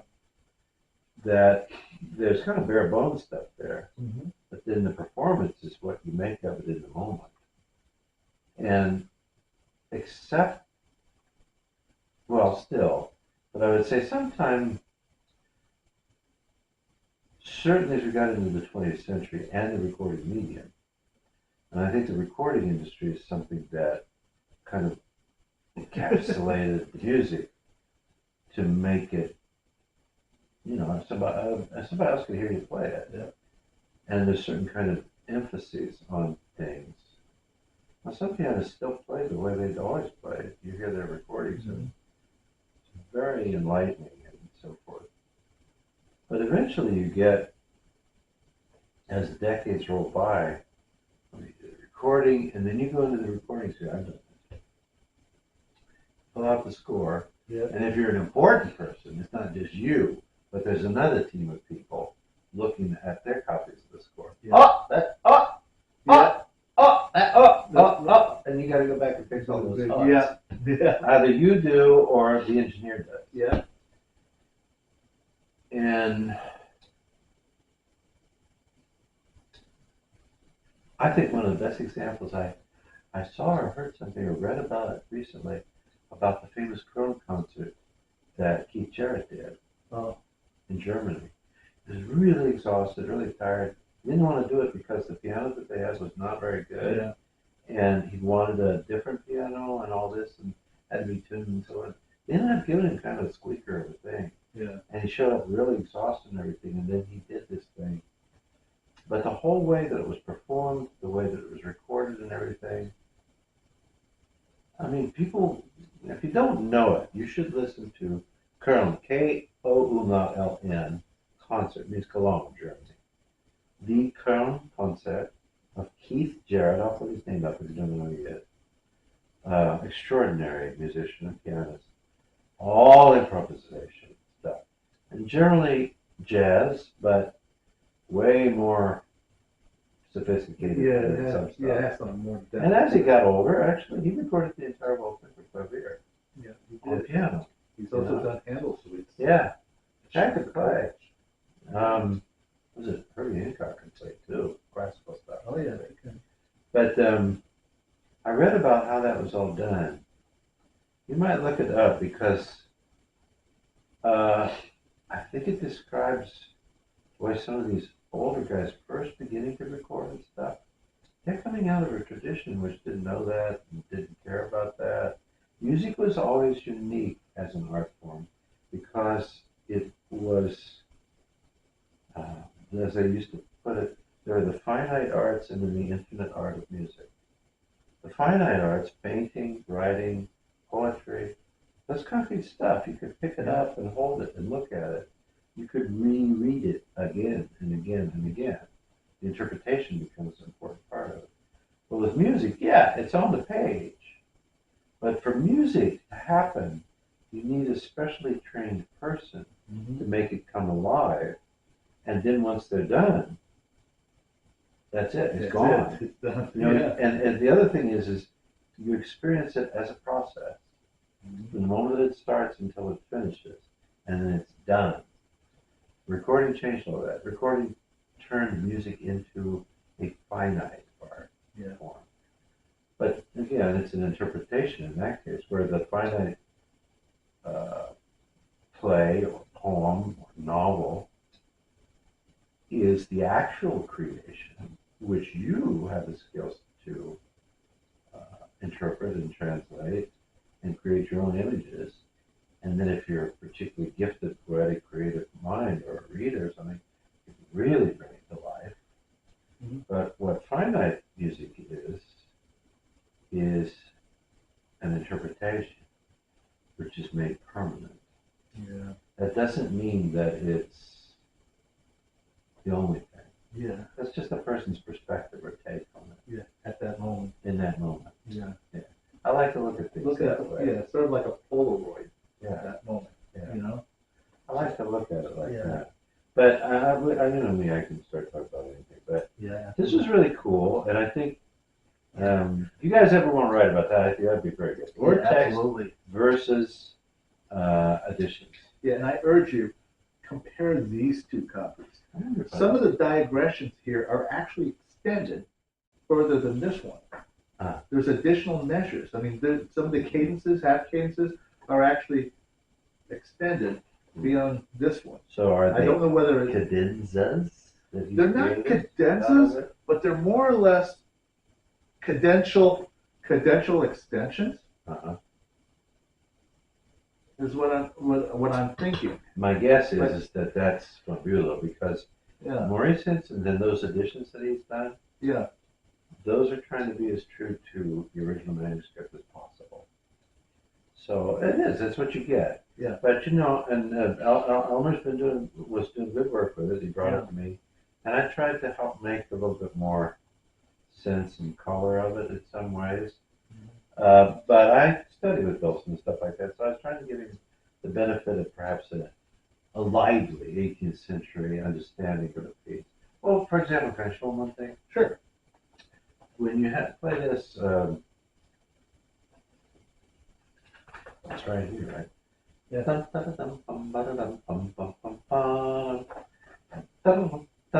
Yeah. I remember that part. Did you show him that? Yeah. On the bottom of that page. So it's hunting music, right? Yep. Bam, bam, bam, bam. I think of those as like insects or birds or little chirpy kind of sounds. Yep. And I think of a yum ba-da-dum, bum ba-da-dum, ba-da-dum, ba-da-dum, ba-da-dum, ba-da-dum, ba-da-dum, ba-da-dum. That's boring. Yep. Especially if you play them perfectly in time, perfectly together. Yep. And I think this, play your horns. Bum ba-da-dum, bum ba-da-dum, bum bum bum bum. Ba-da-dum, ba-da-dum, ba-da-dum, Yep. ba-da-dum. You know, and not perfect trills, just like a little bird thing or a little cricket chirping his legs or something like that. Because I think it's, in that moment, it's programmatic music. Mm-hmm. You know? And you need to do something to make it come to life. But if you play it in this kind of dry, Metrical. well, see, because we're given the idea that classical music, classical art, what they'll tell you about is all based upon the Greeks and architecture and the literature and so forth, that they used forms to control the way that they delivered ideas, and that the forms are very specific. You get with the arguments in rhetoric and things like that. There are ways to make your point. You know, you have your thesis, and then you have these various things that you put up against it. Yeah. You can have an antithesis that you can play against it, various things like that. Blah, blah, blah, blah, blah. Yeah. But I love this one time when there was a guy who was studying organ at Wittenberg, big, tall, gay fellow that I knew. And I think he probably at that time must have been very influenced by Virgil Fox. Virgil Fox was a huge character. Oh, yeah. Wonderful musician, my God. He had everything on this. The guy always played by memory perfectly, but he really broke down the barriers, like E-power bass, the British guys playing his big organs and everything. Well, Virgil Fox played big organs too, but he was also played electric pipe organs. Yeah. And no problem with it, And he did almost these rock concerts and stuff like that with Bach and thing. It was wonderful. And to hear the guy talk sometimes at the concert when he got on, he had a huge ego and everything, but he really loved it. The guy was an incredible entertainer and so confident and so amazing. And he'd talk to the crowd, I've got some recordings of him when he shouts out to the audience and stuff. And they start going, Bach, Bach, Bach, Bach. This is crazy. Well, this guy, I'm sure he was like a Virgil Fox type enthusiast. Yeah. But he was playing something, came and played on the piano. And I said, that seems, I like that, but it's very free. That's not really, the way it looks on the page. Yeah. And the guy just said, yeah, but he said, Bach had, like 24 kids and 2 wives. Yeah. That guy knew how to live.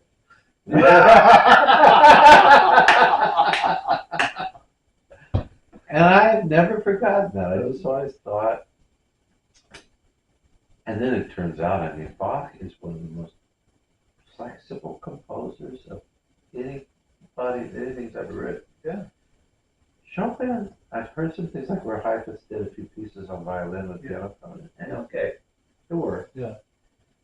There's some composers where it belongs to that medium and it's that way. Yeah. My God, Bach, everything in its mother's been done to Bach. And the music still stands up. Yeah, sure does. But any instrumentation, you could do it swingle singer style, or you can do it, dry as, Bach is inviolable deep in the music itself. It's just there. What point am I trying to make? What was I trying to make? Well, the point is that about the freedom or the... May have got off too far on the tangent myself. But to come back and edit and were you see talking where about going beyond the printed score? Yeah. What's written? I would tell you right now that if you're looking at what I'd like to hear from Beulah play it. Oh, The absolutely. way it So would looks in I. the score, it looks Yeah, interesting. he did it. But I also like, to hear Mr. Bilson play it. Yeah. Malcolm Bilson play it. Or Robert, what's his name as well? Yeah. Or Melvin Tan, perhaps. Or that Dutch lady. I got a bunch of her records, Haydn music. Yeah. She plays on harpsichord, and forte piano, and organ. Wow. Christian, I have to look it up. She's a wonderful musician. Yeah. Not much of a career here, but huge in Europe. Yeah.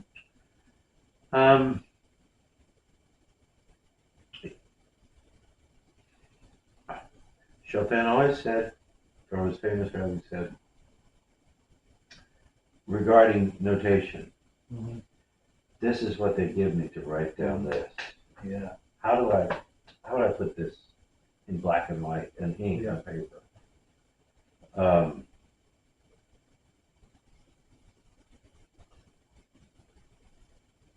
One good thing perhaps about sound recordings is if you finally get into the area where the composers perform as well. Yeah.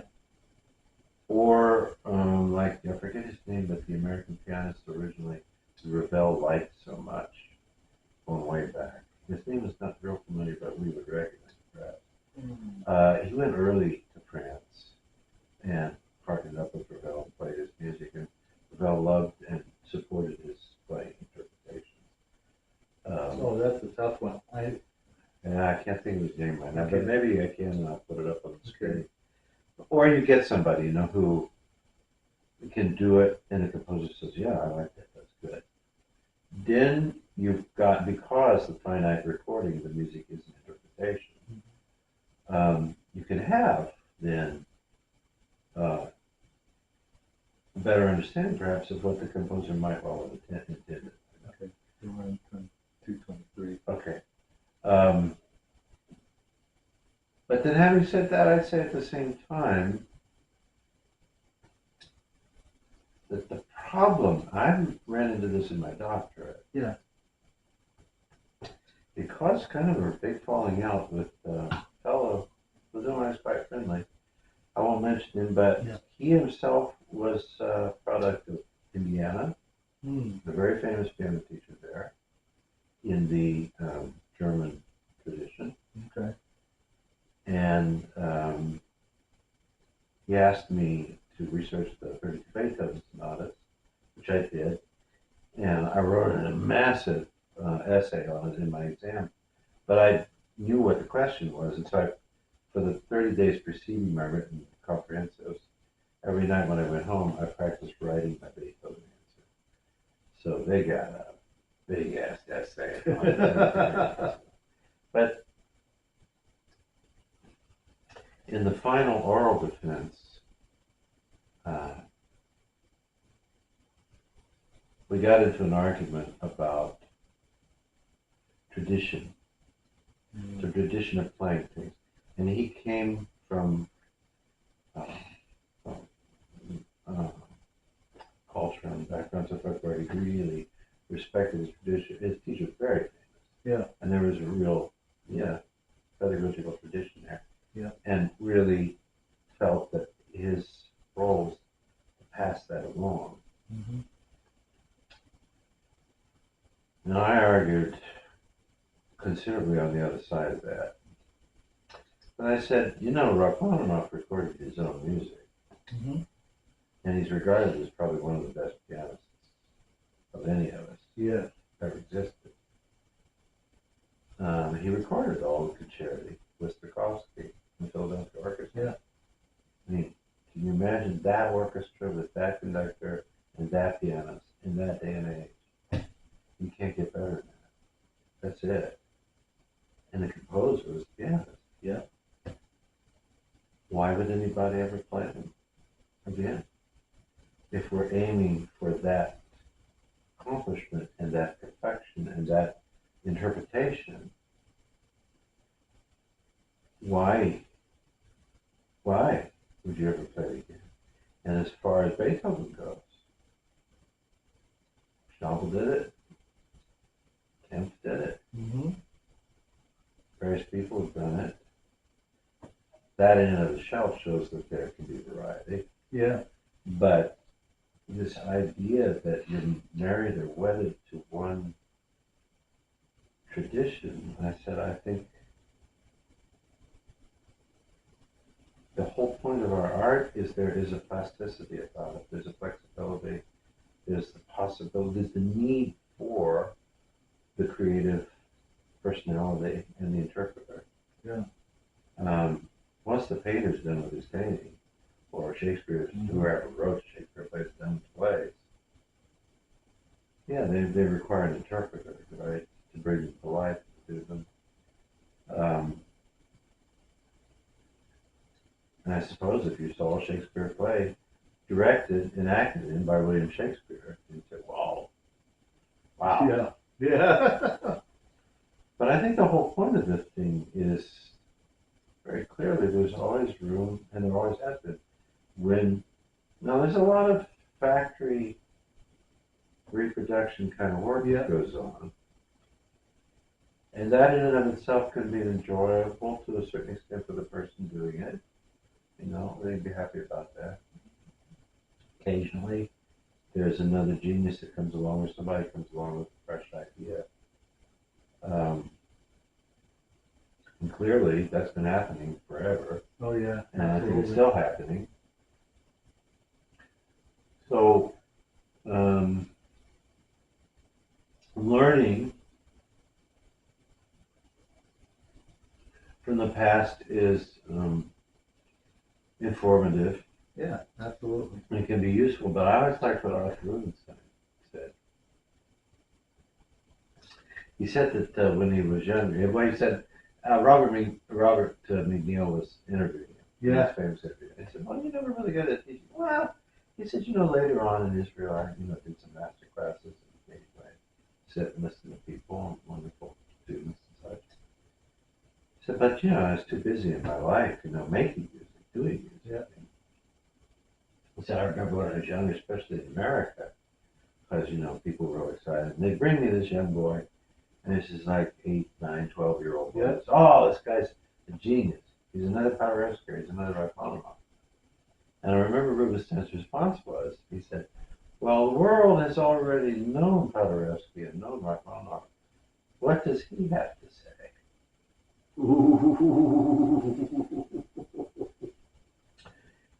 And what I get about that is that, you don't want to try to be Rachmaninoff or Paderewski or Schnabel or Liszt or anything. Yeah. Just, what can you contribute? Yeah. What do you have to do? And this is Rubinstein saying this. He knows that these people are like that. He himself brought a certain view and amazing skills and such to the music and left a legacy that is Rubinstein. And as much as I love Rubinstein, and he was the great Chopin dramatic, and it's very persuasive, beautiful Chopin play. Mm-hmm. Finally, here Ignaz Friedman, who was his immediate predecessor in the world known as the Chopin. Yeah. Those are not just two worlds; those are two galaxies. Yeah. They're different breeds of creature. Yeah. Both Jews, both from Poland. Both. Yeah. But the schools of playing are so different. Yeah. And yet they're both wonderfully persuasive. Yeah. And very much alive. So I don't know. I guess I think what we're trying to do with our our whole iceberg and stuff is just to let people know this continuous history of all the activity and all the people doing this. I think what makes the ice is the actual compositional work of the composers, right? Mm-hmm. That in and of itself, and then all the things clinging to the iceberg. That was you and me and them and all the people that have ever interpreted their music or anything, and they're all part of that, living somewhere above or under the water. What holds it all together is the music. Yeah. But that's because we wouldn't have work Yeah. if it weren't for the composers. Can I put in one final word about the fancy? Yes. Okay, one final word of caution. And I'm talking to anyone who is working on the Haydn Fantasy. If you plan on examining the Hans von Bülow edition, okay, a word of caution. Do a formal analysis of this edition and make sure 2 + 2 makes 4. Some of the phrase balance might be, well, to say the least, off. Okay, and I'm talking about particularly the second or third to the last digression of the work. Okay, it comes that canonic digression comes in about twice in this work. It's the second one is a little bit iffy in the passage that ends with the half cadence. It's a little, like I said, it's a little iffy. It's extended. I have to pull out some notebook paper and make sure the phrase balance works. Okay, so it's a word of caution. Well, it would help if you get your hands on both of them. Yes, so you can absolutely. compare them like Elmer's able to do. Yeah. But whenever you do an heavily edited version of one, in this day and age, you could almost put Ludwig van Beethoven and in parentheses as understood by Hans von Bülow. There we go. And so then you're not just presenting Beethoven, but if you really follow what von Bülow suggests and does on the page, and it's still not von Bülow because you're not von Bülow. No. But you're attempting to present what he thought it was like, Yeah.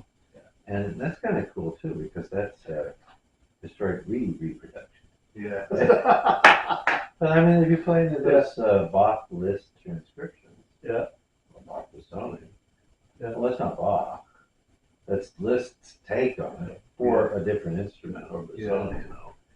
And then you're not listed, you're not the soulmate. So, Yeah. so there's you there too.